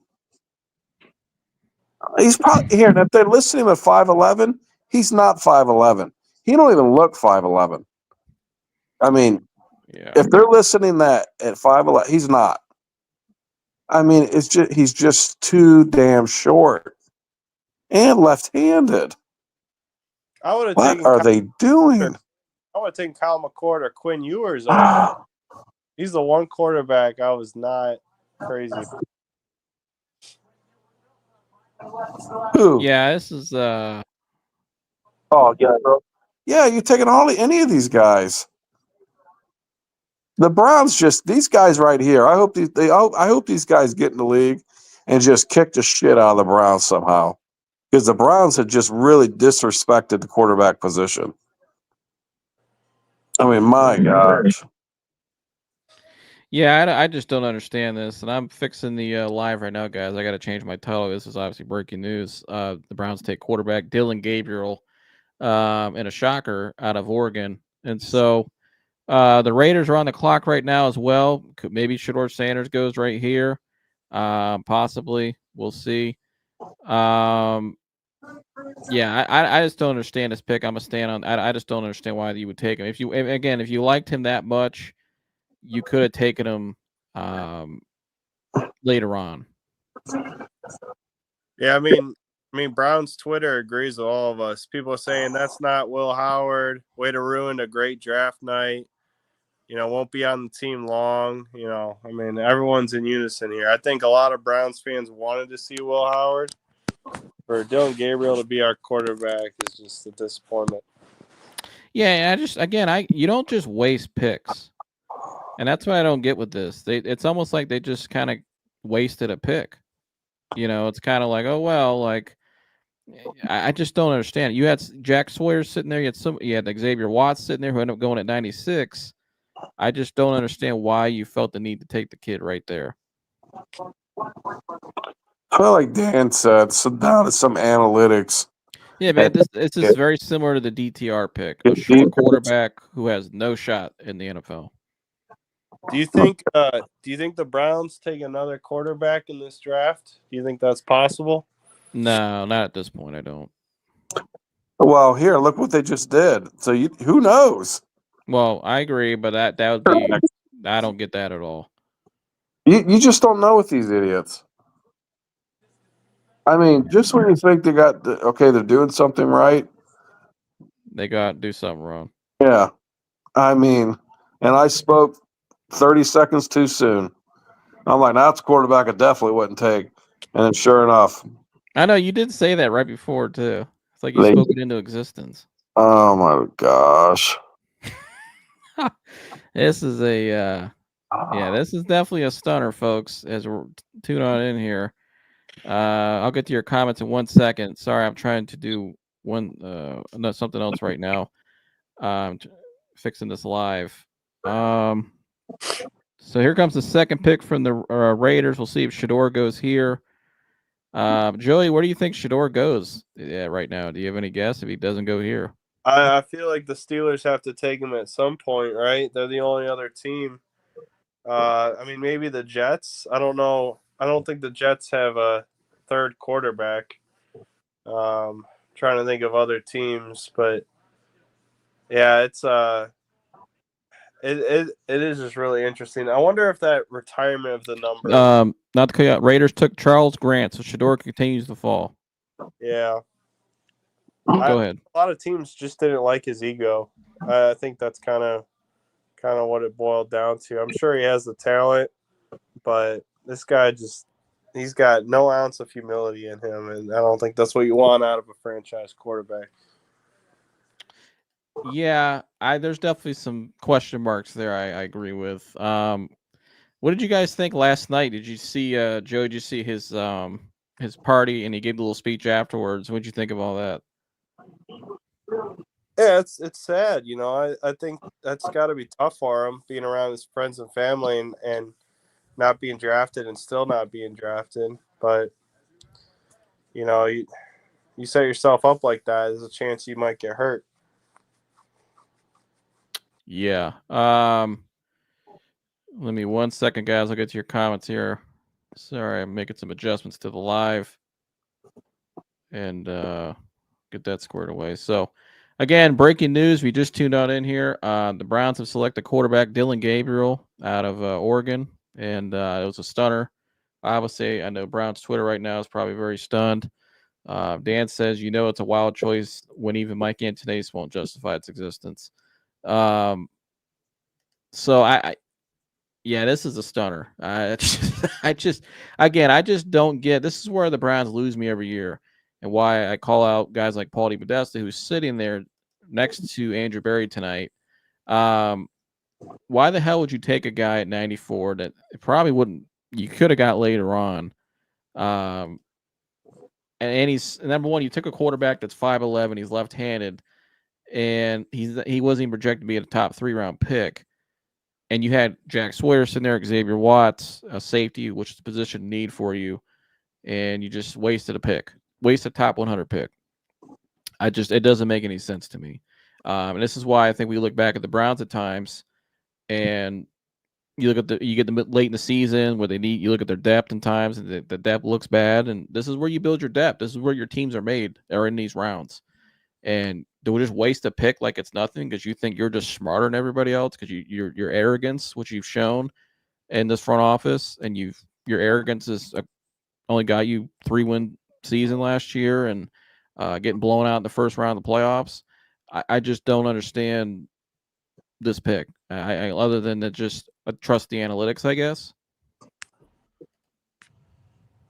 That's exactly it. Paul DePodesta is a talent evaluator. I'll tell you this right now. I'll tell you guys this right now.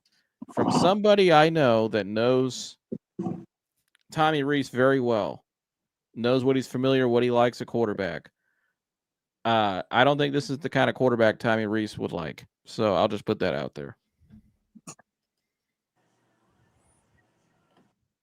Well, here, since when does the front office care about what their coach is like?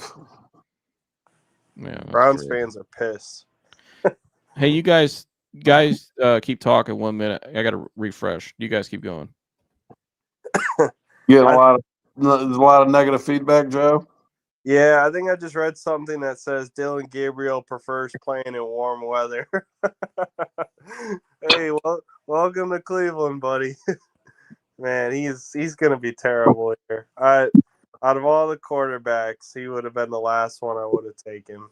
That is just horrible. And the way the draft's been going with QBs, yeah, like I said, we could have taken him in the 5th, maybe 6th round. Just sure, rounder, without a doubt. But the Browns are always the team. Oh my gosh, the Browns are going to be they'll always be the team that traded away Travis Hunter. I told Joseph that last night. They'll always be the team that Travis Hunter's going to be so good that the Browns, it's going to leave a permanent black mark on the Browns. And they'll always be the team that traded Travis Hunter. And then got back and got Dillon Gabriel.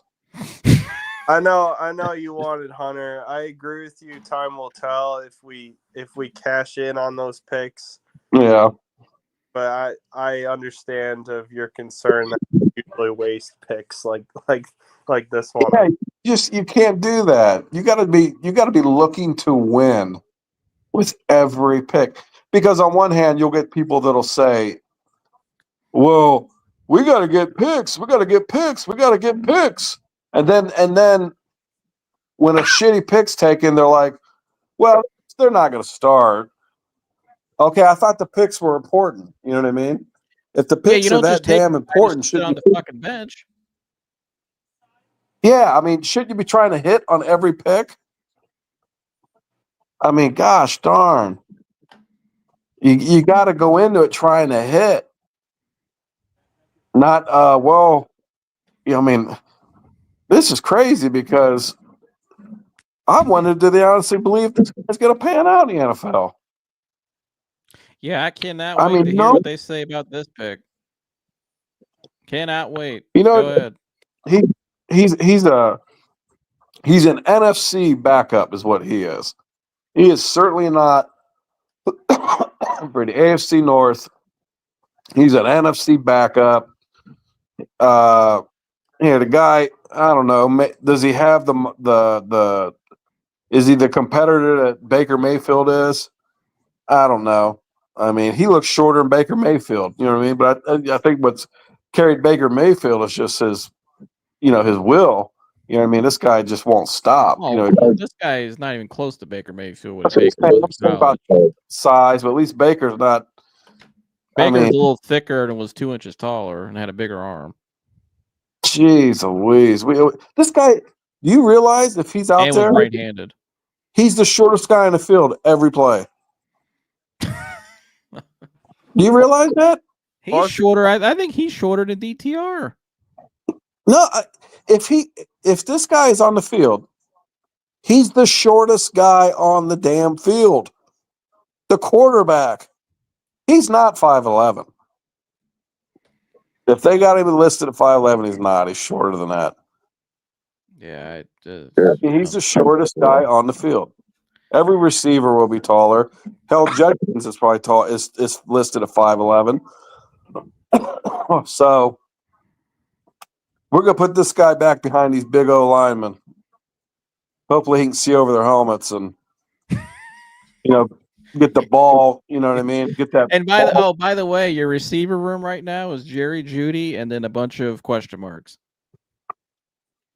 You got to just that vision. He's just gonna be able to see and make all of his progressions. And just put it in a tight window. Yeah, I just don't get this at all. I don't get. I mean, like Dan said, your quarterback room right now, you got an old guy who throws picks, small-handed, burnout, and Kenny Pickett, and a West Coast 5'11" rookie who prefers to play indoors. Burnout. Burnout. I haven't heard that one in so long. Kenny Pickett's a burnout. Burnout. Oh my! He's a burnout. Yeah, I don't understand this. Well, I don't get the fascination with these short quarterbacks we keep taking. These that are all Pac-12 guys. These quote athletes are great athletes. Since when are we looking for athletes to play quarterback? That's what's wrong. But you don't take an athlete to play quarterback. You take a quarterback that's an athlete, if possible. My gosh. But again, these are the same guys that's told you and the Cleveland Airways and on YouTube as well. You guys on YouTube that said for months, and especially ad nauseum the last 2 weeks, Jalen Milroe's possibly a late first-round pick. The Browns should trade in to get him. Late first round. Take him at 33. Well, what do you think now? Your Wonder Boy Analytics just took Dillon Gabriel, 5'11" left-handed quarterback at 94.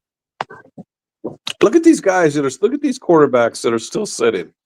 And we got Jalen Milroe taken off the board, who threw the ball into the rafters, right? That is pro day. It has never been able to throw the football. Okay. And then we got a wrestler, we got a bantamweight out there. Featherweight. I mean, I'm looking at not to cut you off, but the Vikings just took the Ty Felton kid, the receiver. He ran a freaking 4.3. I'm saying, if you look at those quarterbacks that are still left, one of these guys is going to hit.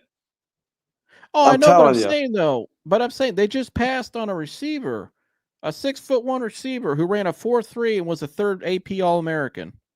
Well, they got a guy they're going to take in the fifth. We passed on Ty Felton for Dillon Gabriel. We passed on Xavier Watts for Dillon Gabriel. I mean, I'm looking at this Ty Felton guy's highlights, and Mike wasn't lying. Shit, we should have took him. You have no speed. Who the hell's he throwing the ball? If he gets the ball over the line, who the hell's he throwing the ball to? Right. If the pass even gets there. My Lord. I just don't. This is unbelievable. Here, yeah, I got it. I know exactly what they did. They drafted him for these 4th and 1s, and they're going to run the option. That's what they're going to do. And he's going to get absolutely demolished because he's 5'11" and 160 pounds, whatever he is. Bring Brissett in just for a 4th, you know what I mean? That they needed a yard on 4th down. That's what they're going to do with Dillon Gabriel. He's their short yardage guy. They're going to and they got to run option because they can't run him up the middle. So they're going to run the wishbone. Yeah. Like Tune In Sports said, waste of a pick. I agree. I don't get this tune in. I by the way, the link's in the chat. If you guys want to come up here, we need. If you guys, I want to see some people's reaction. If you can just come up here, give your reaction real quick. Here's the link. If you want to come up here, Tune or Humble, you're in here, or whoever's watching. Dan, if you're able to come in, or Tori, if you want to come up here, here's the link right here. Come up here right now. You can come in off camera. You want to be on camera? Just give us your reaction to the pick. I'd really appreciate that because this is unbelievable. I mean, this is. The San Diego Browns video I did just keeps getting more and more, just more. It's just unbelievable. By the way, the 3rd round is officially over, and Shedeur Sanders is not taken. He is not a day 1 or 2 quarterback. He had that huge party last night, and he's a day 4. Say that again. How hot is Deion Sanders at the Cleveland Browns? Oh, he's got to be fuming. I mean, he's probably fuming at the Saints too. Unbelievable. Joey, what are your thoughts, bud? We'll go back to Shedeur real quick. He's day 2's over. He's still available.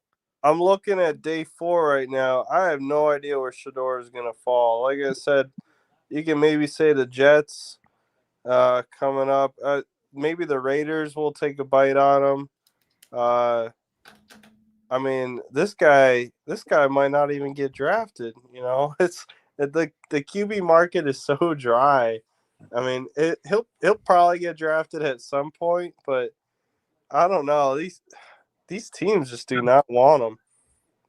Yeah, Jersey, what's your thoughts on him? Here we are going out of night 2. Night 2's over. He's not taken still. Part of me thinks these I don't know, did these GMs and did they all get together and say, here, we're gonna make an example? You know what I mean? You and I ran into somebody today who was a former Division I player at Kansas State, cornerback, great high school player. And he said that to us. We were talking to him just about the draft, BSing and stuff. And he said that to us. He goes, I think that the league's trying to make an example out of this guy because he's too arrogant. They think maybe the whole jersey thing was the cherry on top that really set people off. That maybe the league's trying to make an example out of this guy. And I think he might have made a hell of a point with that. Well, I think they are, because if you look at the way he acted during the combine, there's no way all these owners like that shit. And basically what they're saying is, oh, here, you're not going to make a mockery of our league. You know what I mean? You're not going to just show up and be nonchalant and casually answer questions, and you're not going to do that with our league. We're going to show, you know what I mean? We'll fix your ass. And that's probably what they're doing. Here's the other thing too. NFL franchises don't like backup QBs that are polarizing figures. You look at a guy like Tim Tebow, no team would pick him up because he's such a polarizing figure. For different reasons, same thing with Colin Kaepernick. I mean, they just don't want any drama on their team. They'd rather take a guy like Tyler Shuck, or maybe even unfortunately, like a Dillon Gabriel that's just not going to draw as much attention. Well, here's the other thing with Shedeur Sanders is he's already, when you talk about being polarizing, he's already branded himself and already has such a following. And what's Matt calling, bud? Prime sexuals? Yeah, Deion prime sexuals. That if you draft this guy and then all of a sudden you want to move on from him, you've opened up a hornet's nest for your team. Like, you can't move on from this kid. If you take this guy, the more I sit and watch this and the way he acted and the way these fans are about him, they get so pissed off that if you take this kid and he doesn't work out, you just can't cut him. There'll be such a backlash. You know what I mean? There'll be this giant backlash. I mean, hell, I made a comment on here about how he just didn't uphold himself very well at the combine, and we had a somebody that participates in the show that kind of like got offended by it. You know what I mean? It's like you see how it is. I mean, we followed this for 2-3 years now. He's just not that guy that you can just move away from. It'll cause a firestorm. Two quick things here. I'm looking at ESPN. They're showing their top QB prospects. Dillon Gabriel's not even on the board. Right, he's not even listed. He's not even listed. And then the other funny thing is, I think it's pretty funny how the media is losing their mind about Shedeur. It just goes to show you that these guys, they're just predicting things. They don't really know what teams are thinking or what they're saying. They're just making predictions at the end of the day.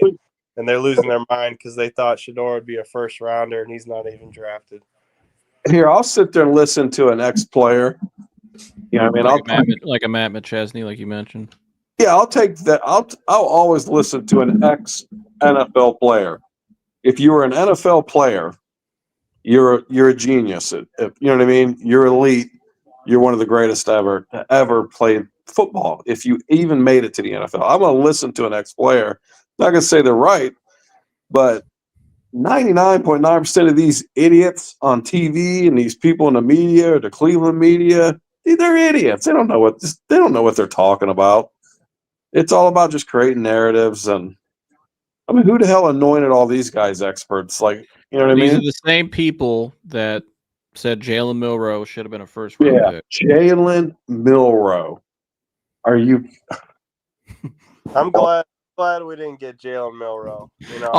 I'm sure all the people, these people that were out here fronting for all freaking last 2 weeks saying they should take him at 33 and blah blah blah, and he's better than Jackson Dart, and let's poo-poo on Jackson Dart.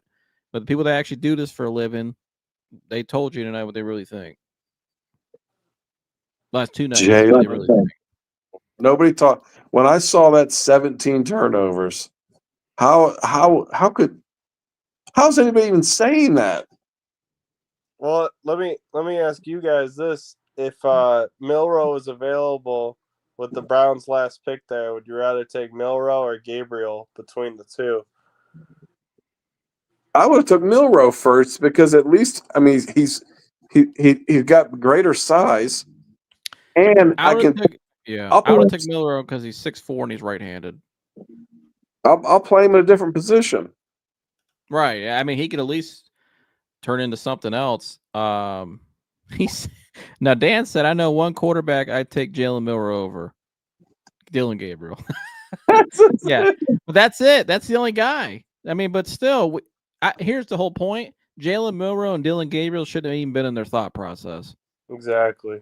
It should have been at this point in the draft. It should have been Will Howard or Kyle McCord.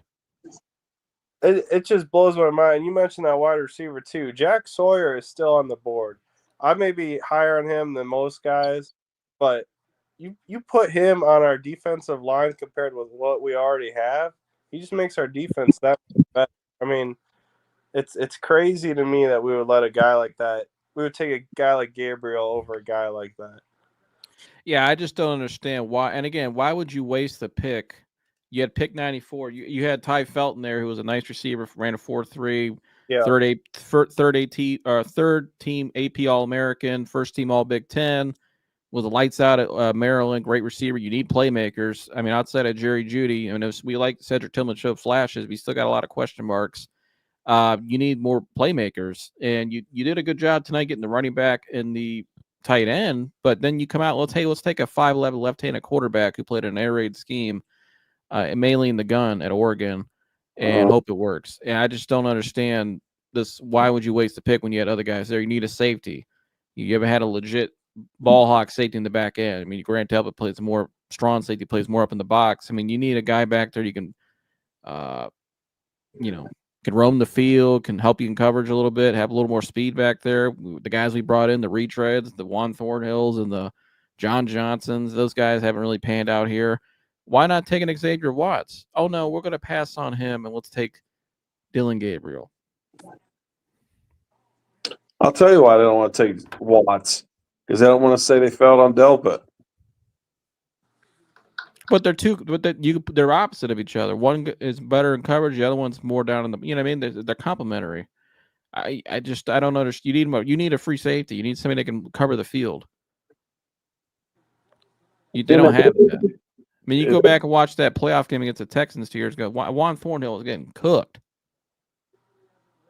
The Cleveland Browns own the worst pick in the draft so far. Is this the worst pick in the draft? Oh, yeah. Without a doubt. Wow. We went from having an A night almost to F. What do you think, Joey? Worst draft? What else is going on behind the scenes? The worst trade of the draft was the Falcons giving up a future first to move back up. But this is up there for worst pick in the draft. I mean, is Nike lacing pockets to make it look like their school, their players get drafted?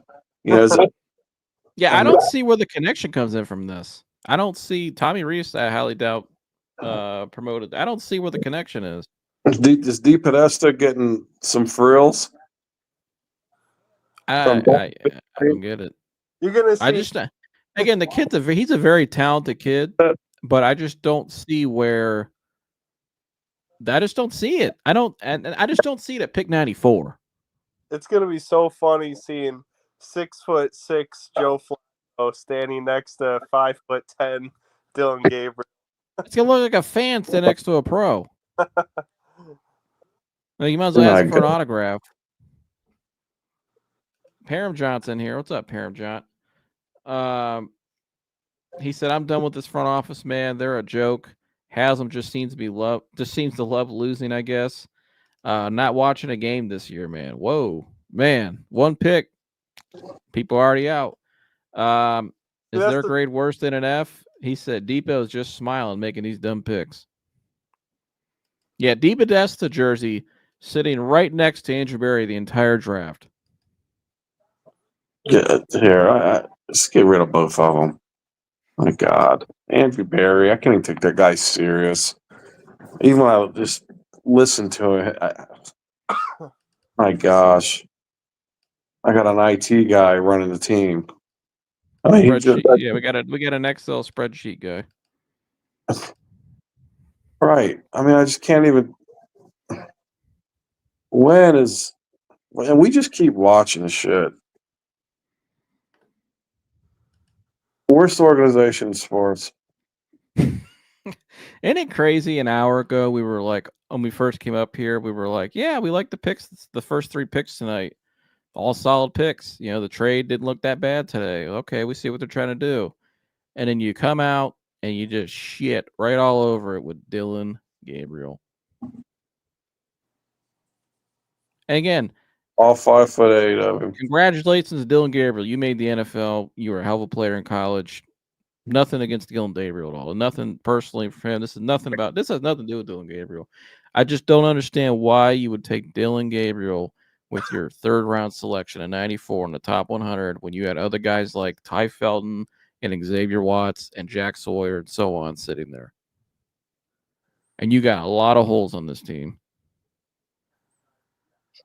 I like how every time we bring up his height, it keeps getting shorter. All 5'6" of them. all 4'11" of them. He looks like he's 5'8", 5'9". Yeah. He don't even look 5'11". I mean, that dude looks short. I mean, he's our height. He's a average height guy.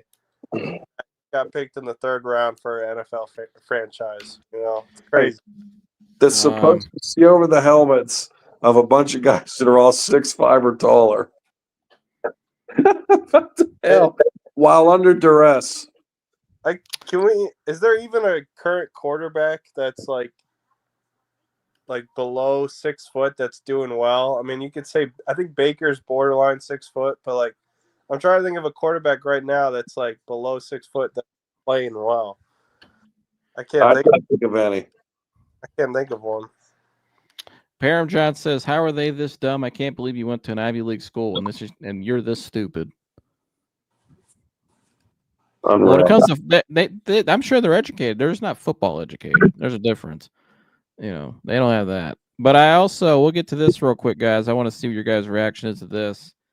Teflon Don's in the house. He said Gabriel is the worst pick in the draft. So he agrees with you. Shout out to you, Teflon. Teflon, was that Major Cheeks or what?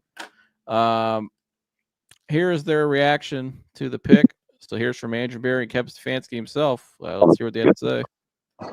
Busy Friday night for us this year. Real excited about the 4 guys that we added to the roster this evening. Maybe give you kind of a quick hitter on each player. He so said hot first cheeks. with Carson, I think you guys know our history here is we haven't necessarily invested a ton of resources, in the off-the-ball linebacker room, with really Jeremiah being the notable exception in 2021.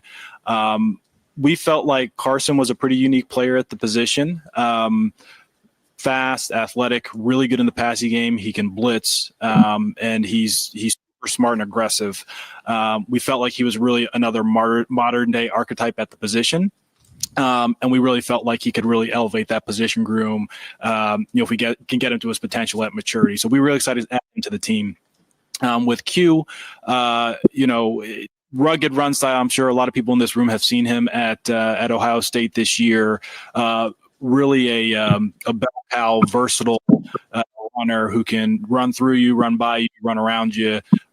We're really excited to have him available to us at the 36th pick. With Harold, he's really kind of the queen on the chessboard. He's a really good ball in hand player, can separate as a pass catcher, despite being a little bit undersized. He's really a good movement style blocker, and he fits perfectly in terms of what Kevin and Tommy want to do philosophically on the offense. And then Dillon, we spent a lot of time with Dillon throughout this process. Brought him in right after the combine. Did obviously the private visit and workouts out in Eugene.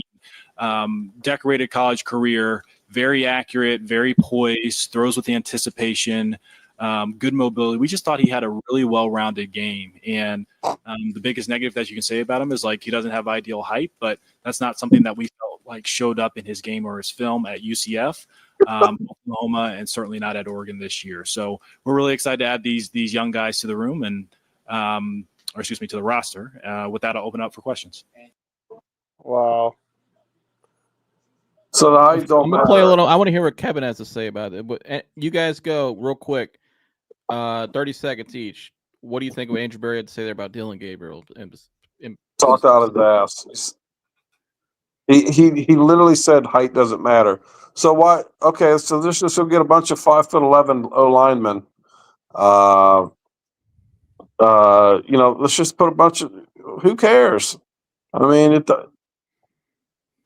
I guess it just doesn't matter anymore. You don't got to be tall to play quarterback. I can't believe these guys convinced Myles Garrett to stay. I don't know. This is just crazy. This is crazy to me. Dillon Gabriel's going to get killed. Baker Mayfield got killed, and he had some more meat on him. Gabriel's literally going to get killed. Oh, let's see what Kevin has to say here. Throughout this entire draft process, you talked about value, maximizing the value of these picks. You've talked about this entire process about maximizing value. At 94, with Shedeur Sanders still on the board, a guy that you spent a lot of time with, why was the value not there to take him and at quarterback take Dillon? Yeah, like I said, we really felt strongly about Dillon throughout this process. Think he's a really strong, really, really good prospect. That's not to say that we didn't meet with other quarterbacks that we thought were really talented players and good people, but we felt strongly about Dillon. We think he's an excellent player, and felt like he was the most appropriate player to pick. But for both, looking at Dillon's numbers, more than 2,100 career passing attempts, but only 32 interceptions. Kind of going back, Kevin, to you talking about taking care of the football. How much of that, when you looked at his game and talked, how much of that, was part of the evaluation with him? Yeah, I mean, like AB said, Chris, it's such when you're looking at any position, you're looking at so many things in total, but certainly when you bring up that amount of attempts versus those interceptions, speaks to the quarterback's decision making. So that's certainly one of the things that you're excited about with watching Dillon, with being around him, understanding how he thinks about the game and understands how to take care of the football. Can maybe both of you address how much time you guys spent with him at the Senior Bowl, and having Jacques there coaching the team that he was on, and also having Bubba there? How much did that give you a little head start on the eval? Yeah, I'd say, for really all of our prospects, we try and get as many touch points as possible. I think I'd mentioned in my pre-draft presser just, why we think with the quarterback position, the additional time, the additional in-person visits are important. So with Dillon, obviously has a lot of college film in a number of different environments and different offensive systems. You see him for the full week at the Senior Bowl, where he's just kind of thrown into the mix, new offense, see that he really passes that test. You see him meet with them, at the combine. We bring him in 3 days after the combine ends for the top 30 visits. Go out and see him in Eugene and, do the private workout and visit and everything. So we felt like we had a really strong feeling of what we believe to be his strengths and weaknesses throughout the process, and got to know him really well, like a lot of the other quarterbacks in this class. And Kevin, you can answer this. When you talk to these guys in these interviews, what kind of read do you get on how receptive a player will be to learning? Like, he'll have to be learning under Joe and Kenny Pickett. I think every single one of our guys that we bring in, Jeff, understand that they're rookies and they have work to do, no different than any position. And I think, to AB's point, just about these 4 guys that we're bringing in tonight, and add Mason was that yesterday? These are good players. These are good people. These are people that we want in our building. We want them to we want to embrace them into what we believe, but they are certainly made of the right stuff. And part of that, to your question, Jeff, being made of having that makeup where they're not finished products and they know they have a lot to learn. They'd be very, very smart, all these guys, to learn from these veterans in the building. I got one for each of you guys. Hey, Andrew, when you're watching quarterbacks go off the board, was Dillon a guy that you kind of targeted at this spot the whole time, or how did that kind of play out as you're watching the other guys go? Yeah, no, he was, really, he was among the short list of players that we were considering, well before the draft at this spot, Scott. Yeah. And Kevin, how do you evaluate what Andrew called the lack of ideal height for a quarterback in this league? No, it's a good question. Obviously there's guys that have come before Dillon. There are guys that come after him that don't have the quote unquote ideal height. But hasn't held him back in his career. He's been that height for a long time. He finds a way to get it done. And, that's so important. There's quarterbacks, different shapes and sizes. You have to be able to move in the pocket. You have to feel the pocket. You have to find throwing lanes. You have to change arm angles. All that comes innately, I think, to players based on how they've kind of played the game their whole life. We'll go Tony, then Cam, then Daryl. Andrew, just 2 things about Gabriel. First, just comment on it. He seems an older player, 6 years experience, 24 years old. Comment on that. But also, just before him, Milroe went to Seattle. Totally different styles, obviously. Was Milroe among the considerations at that pick? So for your first question, it probably goes back to when you asked about the age thing before the draft. That can be a factor in a prospect's profile, but there's no single eliminator. Every prospect's going to have strengths and weaknesses in their profile.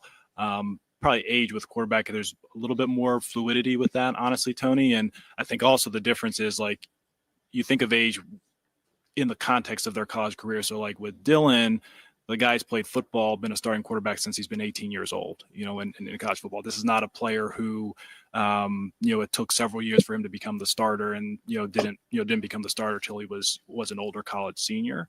So we didn't feel like that was a major a detriment in terms of his profile. And in terms of Jalen, we spent a lot of time with him. Obviously, know him really well from Tommy's experience in Alabama. You're right, very different styles. But we've always said with the quarterback position, like, our view is we want to make sure that we build around that player according to their strengths. So Jalen's strengths are very different than other prospects in the class strengths. If we had selected him, we would have built an offense that we thought was appropriate for his strengths. And, we would do the same for any quarterback in the room.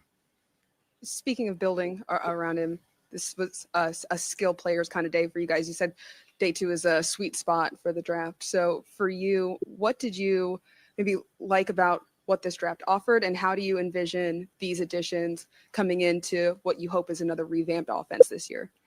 Yeah. So I guess I'll go with the last part of your question, Kim.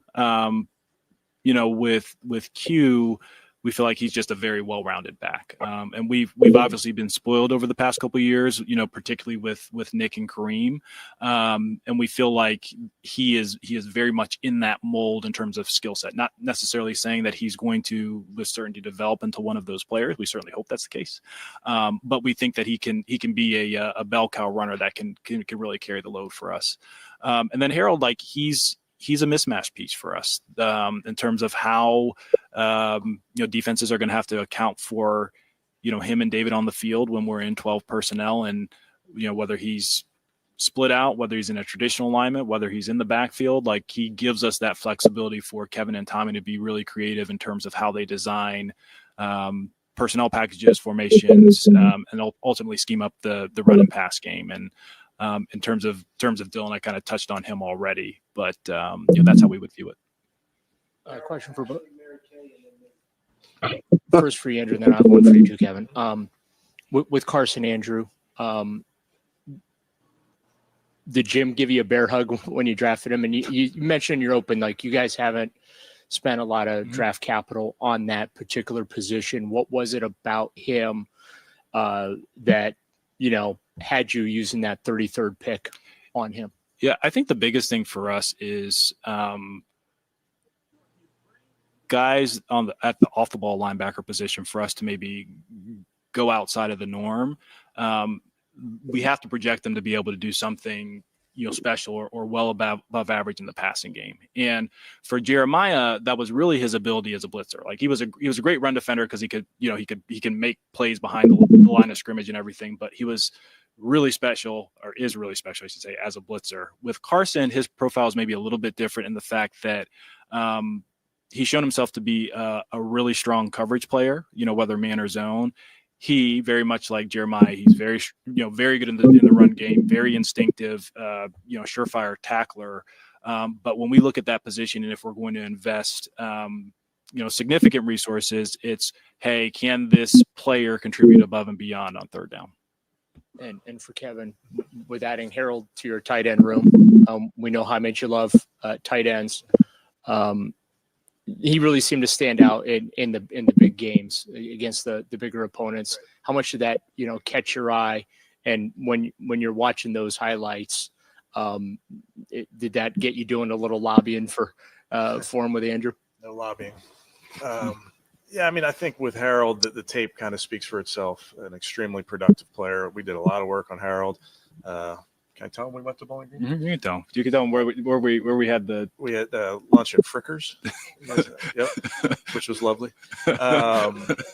No, but so did a ton of work on Harold. The tape jumps out, like you said. I mean, you watch Penn State, watch Texas A&M. He's a very productive player. Coach Loeffler did an awesome job with him at Bowling Green, moving him around the board, like AB said, like a queen in chess. And he's very versatile. He's a young man. I think he's just 20 years old. Mm-hmm. So there's a lot of development there, but excited about the versatility that he brings. And it's on tape. He really lines up all over. He's a wildcat quarterback. He does a lot for the football team, and it's a young player that we feel like can ascend. Have you guys talked to Harold yet? Oh, okay. Well, when he comes here next time you talk to him, ask him how he picked Frickers as the restaurant. Just ask him. okay.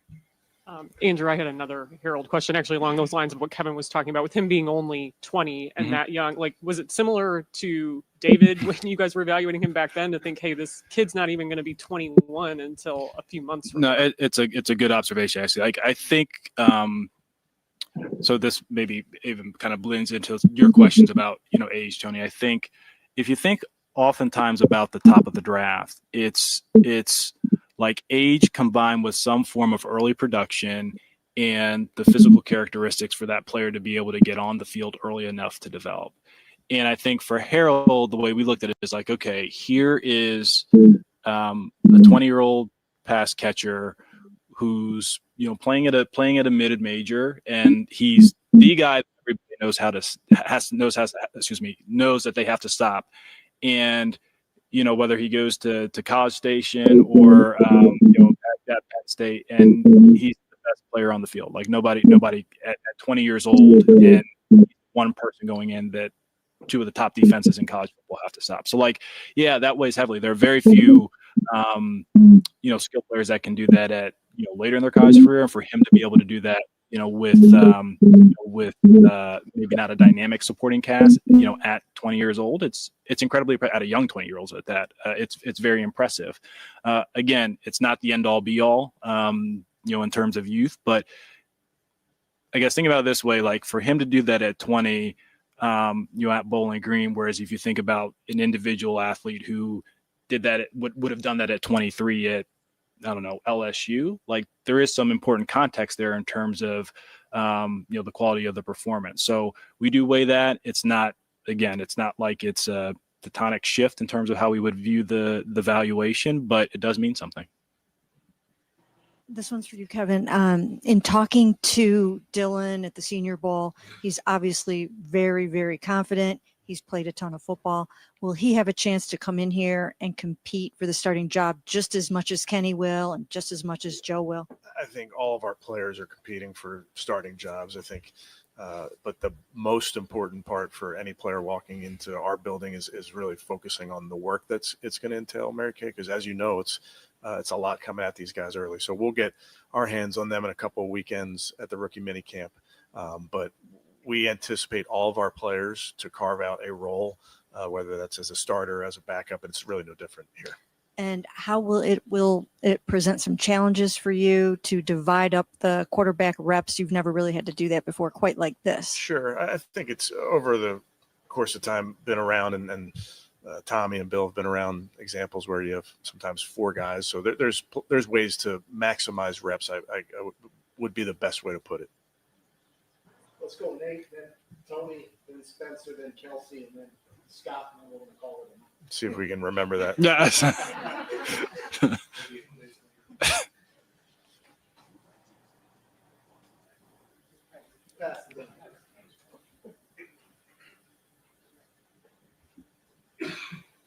Hey, Andrew, I know that, needs or perceived needs don't necessarily drive, your thinking in a draft, but, JOK has an uncertain situation.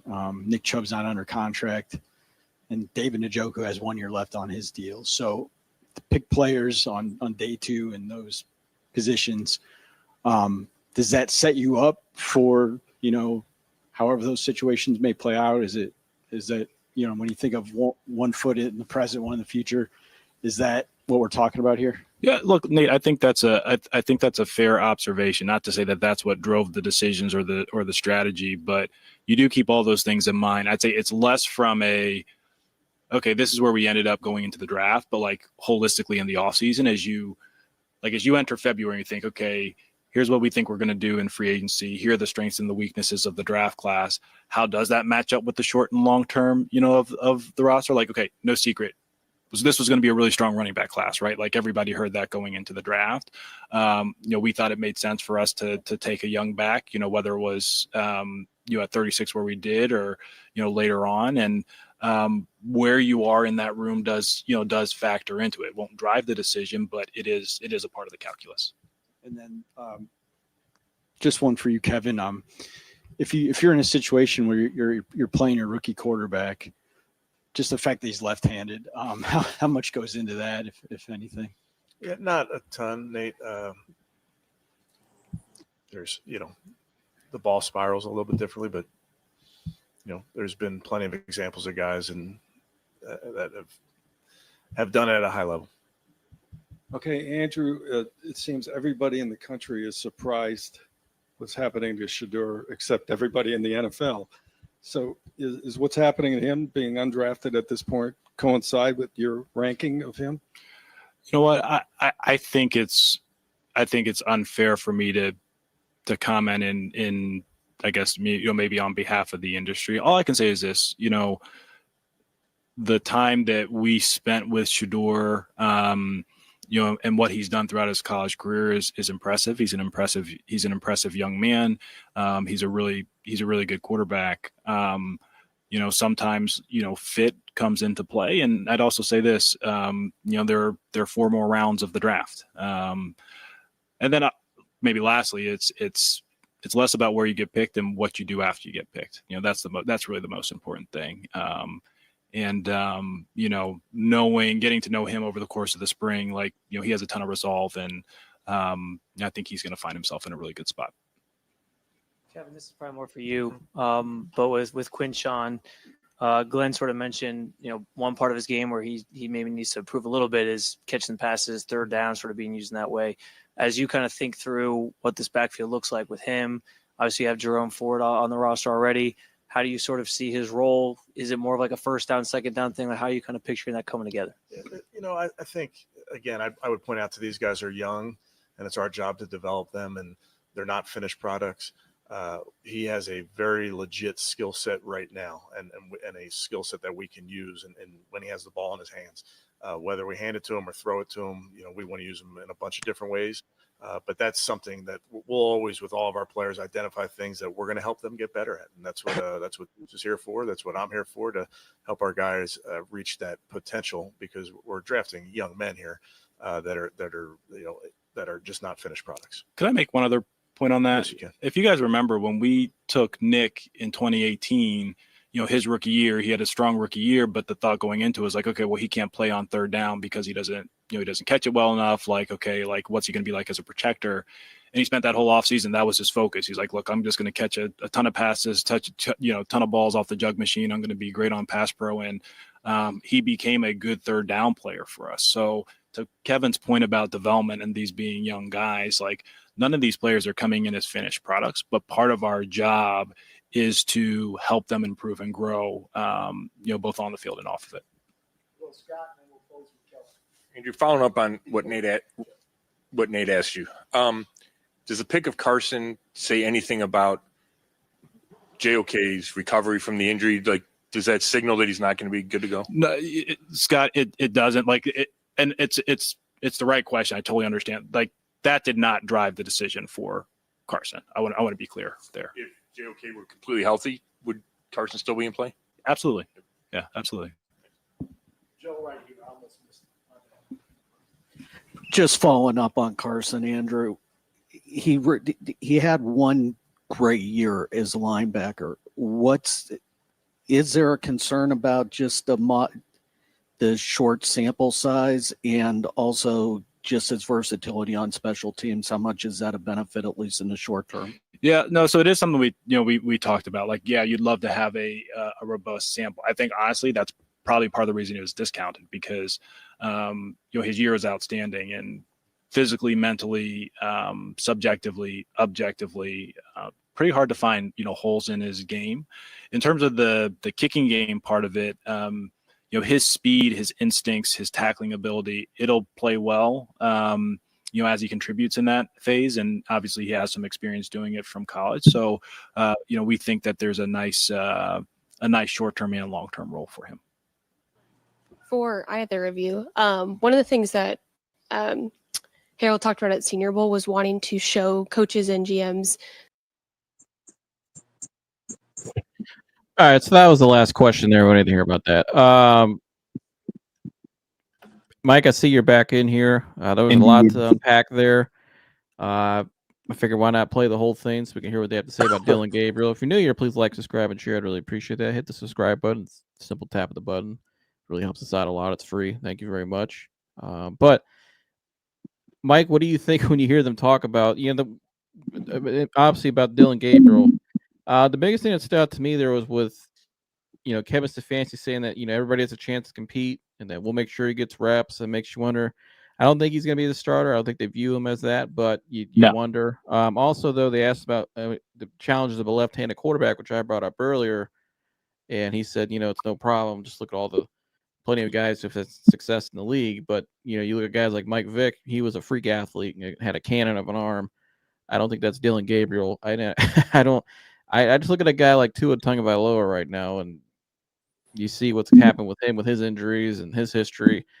I just don't see where they say his play, according to Andrew Berry, his skill set and play makes up for the height and being left-handed in the AFC North in cold weather. I just don't see it. Mike, your take. I mean, to me, it's like a burn of a pick. I mean, I don't think he's going to start. I don't think he will ever start. Maybe he'll be a good backup. I mean, he's at the very least a smart kid and can run an NFL offense, kind of. But, he's 5'11". His arm is okay. He's sort of athletic. I don't like the pick. I hate the pick, if I'm being honest. I actually was really enjoying the draft and what the Browns were doing until this pick. That all being said, it is pick 94. But I would have just gone Xavier Watts or a Ty Felton or somebody like that. And I don't know who's still available and who's not. Yeah, I don't know, man. It's a little boggling to me why he was even picked.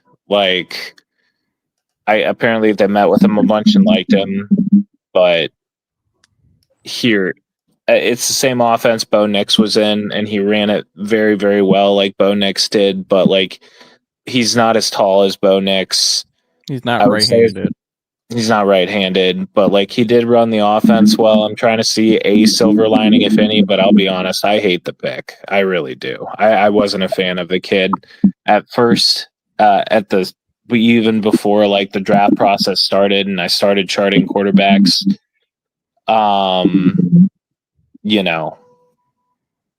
He was probably middle of the college football year. He's maybe middle of the road on my board, but not anywhere where certainly not in a third round.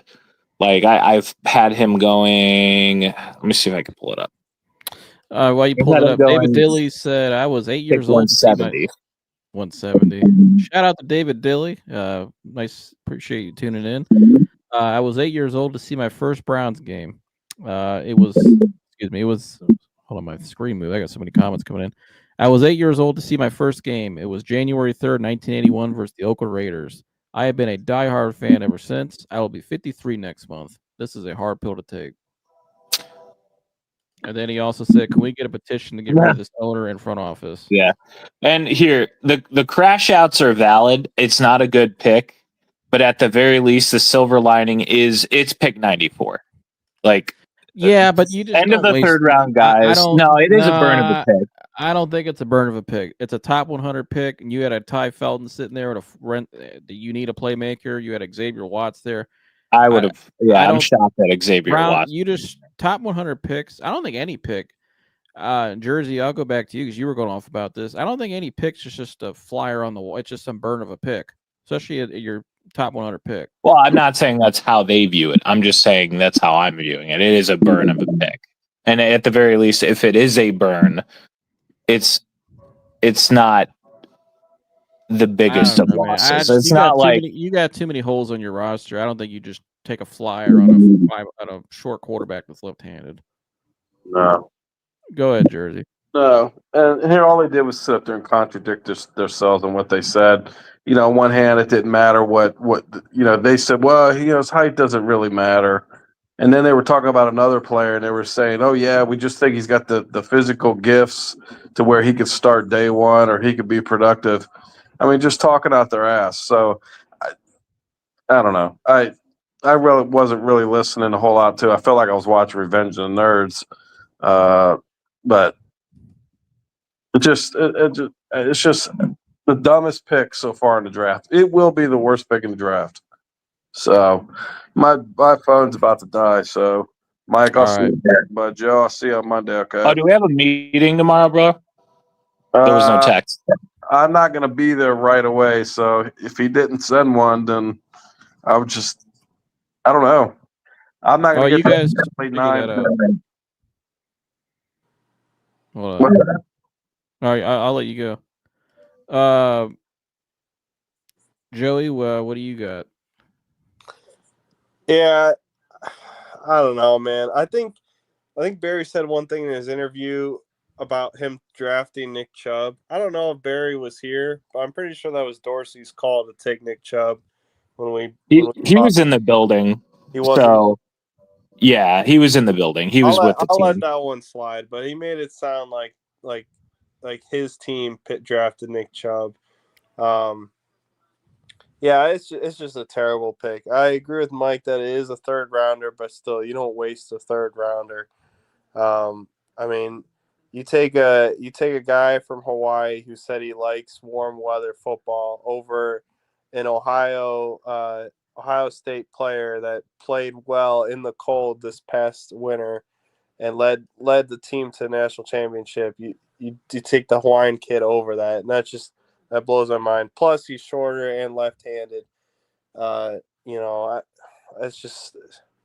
It's just a reach, in my opinion. If you're gonna, No, it's superbly a reach. if you're gonna take him, at the end of the day, Berry's job's on the line here. He's got to hit on these picks, or I think he'll get fired this offseason. So if he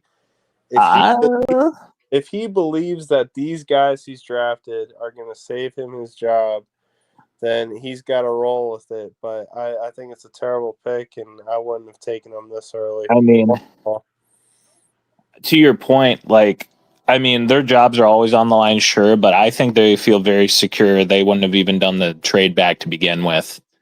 You know what I mean? Like, they're secure in their positions. That the front, Jimmy Haslam's made that clear. I mean, at the end of the day, still got to hit on these picks. This isn't. Oh yeah, of course. Oh, Molly, get Yeah, to wrap up the show, I just Parent says Berry's as good as gone. I don't know. I mean, it seems like these guys, man. I mean, Deep Odessa's sitting there all night, right next to him. I just don't get it. I just don't. You were having a great night. You drafted a really good linebacker. You drafted a great player in Judkins, a great player in Fannin Jr. You had a guy in Ty Felton sitting there. You need a wide receiver. You had Jack Sawyer sitting there. You had Xavier Watts sitting there. All of those guys you could have used. You need to fill out this roster. You need more depth. You need more guys that can be impact players. You there? And they just completely just. Oh, we lost Joseph for a moment. No, he's still here. I'm still here. And maybe I was frozen. Yeah. So again, you take all these great players tonight, these great picks, and then what's followed up with a 5'11" left-handed quarterback from Hawaii. I just don't. I just don't get it, man. I don't understand it. It's like Jersey said too. They're up there contradicting themselves. On one hand, we'll say, "Oh yeah, it doesn't matter that he's a short quarterback and left-handed," but on the other hand, you're sitting there talking about how these guys are. These other picks, they're physically and their physical traits and their athleticism really stood out to us. It's like, well, that doesn't matter for your quarterback position as well. Again, I just don't get this at all. You were having a great draft, and then you went right back to being the Geek Squad and F-. I just unbelievable. You just don't waste picks. Great franchises don't just waste picks. Are you going to hit on every pick? No. Some guys don't pan out. Some guys just are. It is what it is. But a lot of the great organizations, especially their top 3-round picks, this is a top 100 pick tonight, by the way. That's not some slouch pick. You just completely oh, well, let's just throw it on this guy. I just don't. I don't know any draft analyst, and I don't think all of them are the greatest. I don't know any draft analyst. I don't know any other franchise. I'd be curious if any other franchise where they had this kid ranked. I don't think it'd be at 94. Parent John said he gave this grade a Z. The last last one possible. Hey, thanks for being here to vent. I just subscribed. Thank you, David. Appreciate you. Thank you, David. Hope to see you again on the next show. We're up here venting a lot, so this is the place to come vent. That's for sure. Especially during the season, we vent a lot up here. But finish my point. I just don't. This is why the Browns. I call them the San Diego Browns, the Geek Squad. You had Paul DePodesta sitting there all night, right next to Andrew Berry. At least in this draft, he didn't come out and speak to the media like he usually does. So maybe that's a sign. But again, you're still involved. It's almost like they're trying to like cover that up now. Like, we don't want him to make it seem like he has too big of an influence. I know I've showed on this channel many times. I've showed all the videos for the last 10 years since he's been here, how much of an impact the guy's had in the organization. He's basically like Michael Lombardi wrote in his article last season, after the Commanders game. This dude's basically like the president of football operations for the Browns. That's what he's been. They're a full run analytical team. They're the number one analytical team in all of football, according to ESPN by a survey.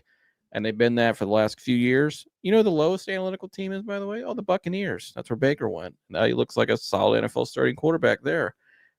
Interesting. But, this to me, this is like DTR, but worse. This is worse than DTR pick. I didn't like the DTR pick at the time either. I thought it was a short quarterback. No. Didn't make sense. 5th rounder. But this pick right here at pick 94 in the 3rd round, let's take another short quarterback who's also left-handed when we just had one in the building who did not pan out either, and you traded him away for Kenny Pickett. But let's bring another short guy. I just don't understand. It doesn't make any sense. But I don't get it. You guys got anything else you want to add on this? No, I don't get it. I mean, at the very least, the rest of our draft picks, I've been a huge fan of. Love every other pick. This does bring the draft down a little bit. We'll see what they do on day 2. Maybe this is just like the black sheep of the 2025 draft class because we still have a 4th. It's not pick 102 anymore now. It's pick like 120 something. Yeah, because we had a pick swap with the Jacksonville. And then we have a 5th round. We didn't have one before. We traded back up into the 5th with Houston at pick 166. And then I think we have pick 250 something in the 6th round. No, that would be the 7th. We have pick like 216. So a couple more picks to go. We'll see what shakes. And again, Dillon Gabriel's a talented kid. You know what I mean? He played a lot of games in college, which I think helps him. But yeah, we could be wrong. We could all be wrong, But I will never to take him at 94. I'll never that No. didn't have to. No, that wasn't, you didn't have to take. I'm not a fan. I'm not a fan. I hate the pick, but like here, I hope I'm wrong. If we would have picked Jackson Dart, if we would have traded back into the 1st and picked Jackson Dart, you would have been happy. I'm not a Jackson Dart guy. I would have been pissed. But here, I would have hoped I'm wrong. That's what I'm going to hope for. I'd rather had Dart over Gabriel. Oh, of course. Yeah. Not even close. I texted you that. I was like, I didn't even have Jackson Dart over Gabriel, and I hate that dude. But like, it's one of those things like here, he's probably not going to win the starting job. And then next year is going to roll around, better quarterback draft class. It sucks that. And again, it's like, why did you take the kid to be anyways? Yeah, no, I understand. That's my point. Like, because what the hell are you doing? This is what loser franchises do. That's like my point of why I'm upset about the pick. Is like you could have had Watts, you could have had Sawyer. I mean, even though that's a crowded room, I get it. Or a Ty Felton. You passed on a guy who ran a 4.3, was a 3rd-team AP All-American. Did Elike O'Manor end up getting taken? I stopped watching it around pick 78. I haven't seen his name. I haven't seen him. Maybe later. I haven't seen his name taken. No. That would be an interesting pick tomorrow. That would be kind of a steal. But shout out to Jeffrey in the chat. P.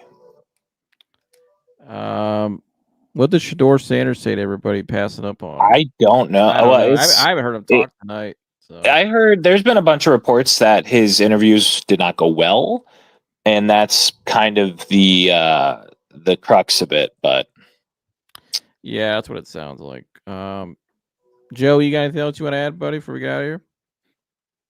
I look at what the Patriots are doing with Mike Vrabel running the show, and I just think, man, that could have been us. If we had a competent owner, we could have let Vrabel run everything and let football guys make football decisions. But No, we got to take Dillon Gabriel in the 3rd round. Yeah, I mean, we could look back and say that. You never know. We had him in the building, he let him walk away. Time will tell, but certainly looking like it tonight. But well, Joey, I'll see you in the next one, brother. I appreciate you as always. Thanks, man. Thanks for having me. Yep.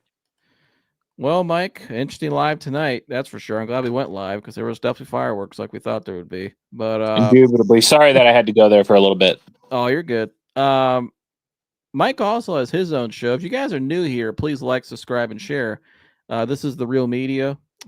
This is my show, The Real with Joseph Latman, and I talk mainly, obviously, Cleveland sports, and we'll be covering the Cavs playoffs as well. I also talk mental health as well. That's why I specialize in, and other things in culture and life in general. And so Mike also has his own show as well in terms of more draft-related, all things Browns, NFL. And so if you want to see the professional fan, make sure you subscribe as well, because it'll take a sneak peek.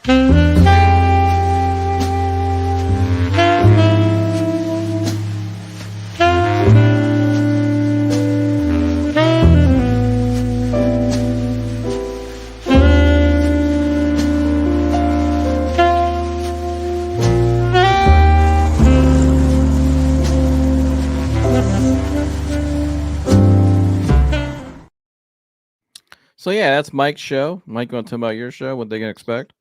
Yeah, absolutely. I did a bunch of draft analytics. A lot of the guys that were picked, I highlighted. The Browns' 33rd overall pick was somebody I actually was super high on. Carson Schwesinger. I'm super excited that the Browns got him. But I'm probably going to be, the next video out is probably going to be post-draft grade, if you will. I'll deep dive into every pick the Browns made, break it down. If there's a name you're unfamiliar with, I'm going to give you some tidbits.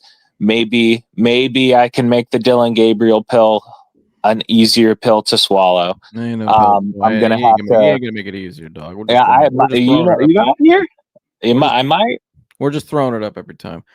Shout out to Jeffrey. He made a hell of a point. It seems like after the Seahawks took Jalen Milroe, the Browns just panicked and took Dillon Gabriel.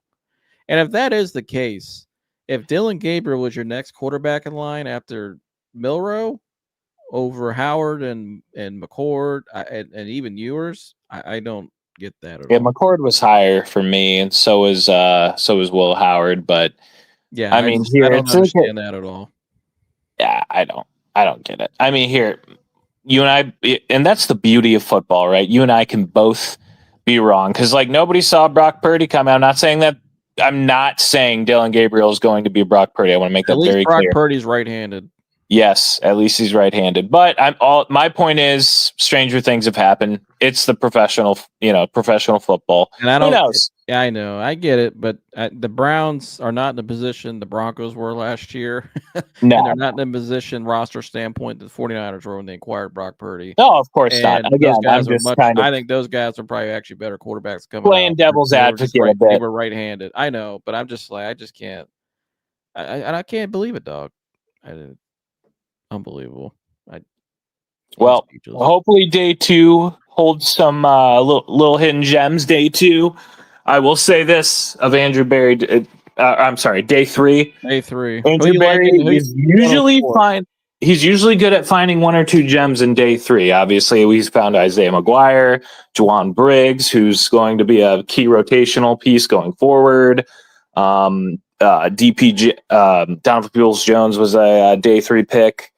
DeJuan Jones as well. Like, yeah, Andrew Berry makes bread in day 3. He's done a good job for the most part. So I think he's been. I don't know. I mean, I think he's been below average. That's just me. But day 3, he's been actually.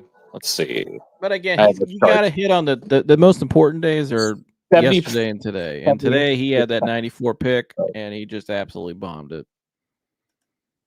Shout out to Minimalist Monk. The Browns fleeced the Jags. Travis is a gimmick. Interesting take. I don't know. Who do you like though? What's their next pick, Mike? 120 something. I'll have to look it up. 126. 126. Do they take a depends on- receiver tomorrow or safety at some point? I think they need a actual free safety. And We'll have to see who's still available because I don't have the board in front of me, and like I said, I stopped.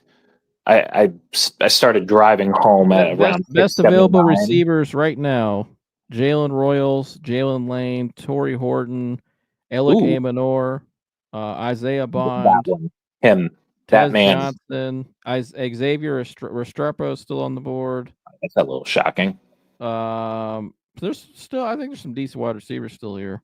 I think Yeah, there actually are some good names. If I had to pick out of that box, I'd pick Alec Manor. Stanford has all the tools, all the traits, can run a great route tree, super underrated, had a good Senior Bowl. I would choose Alec Manor if I had to pick one.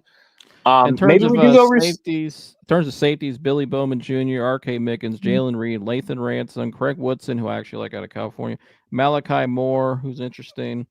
So that's kind of the safety still on the board. Sebastian Castro. Out of Iowa? Yeah. I'd be between Lathan Ransom for sure, or Sebastian Castro. Sebastian Castro is super underrated.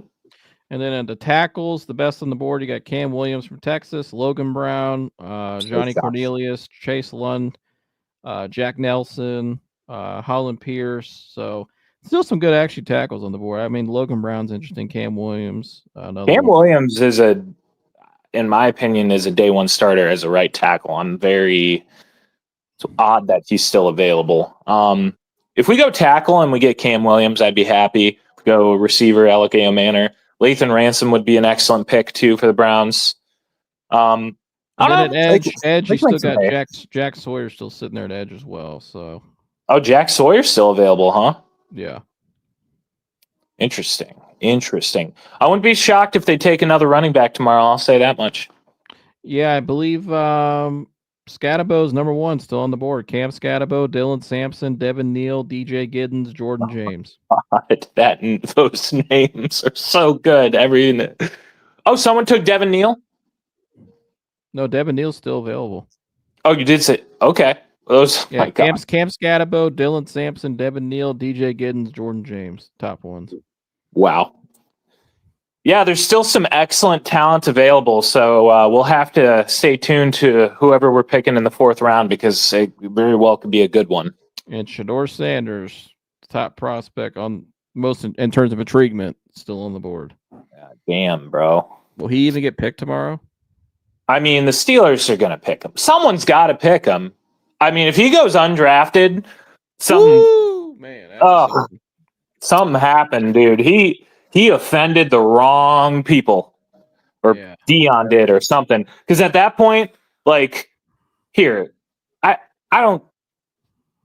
don't care what people say that he played at Colorado. Shedeur Sanders is a talented kid. He is worth at least being drafted. I don't know. I think if his name wasn't Sanders, he might have been drafted tonight, probably tomorrow. Yeah. So I don't know. I mean, there's a lot that comes with that, so I don't know. But make sure you guys like, subscribe, and share, right, Mike? Yes, please do. Like, subscribe, share.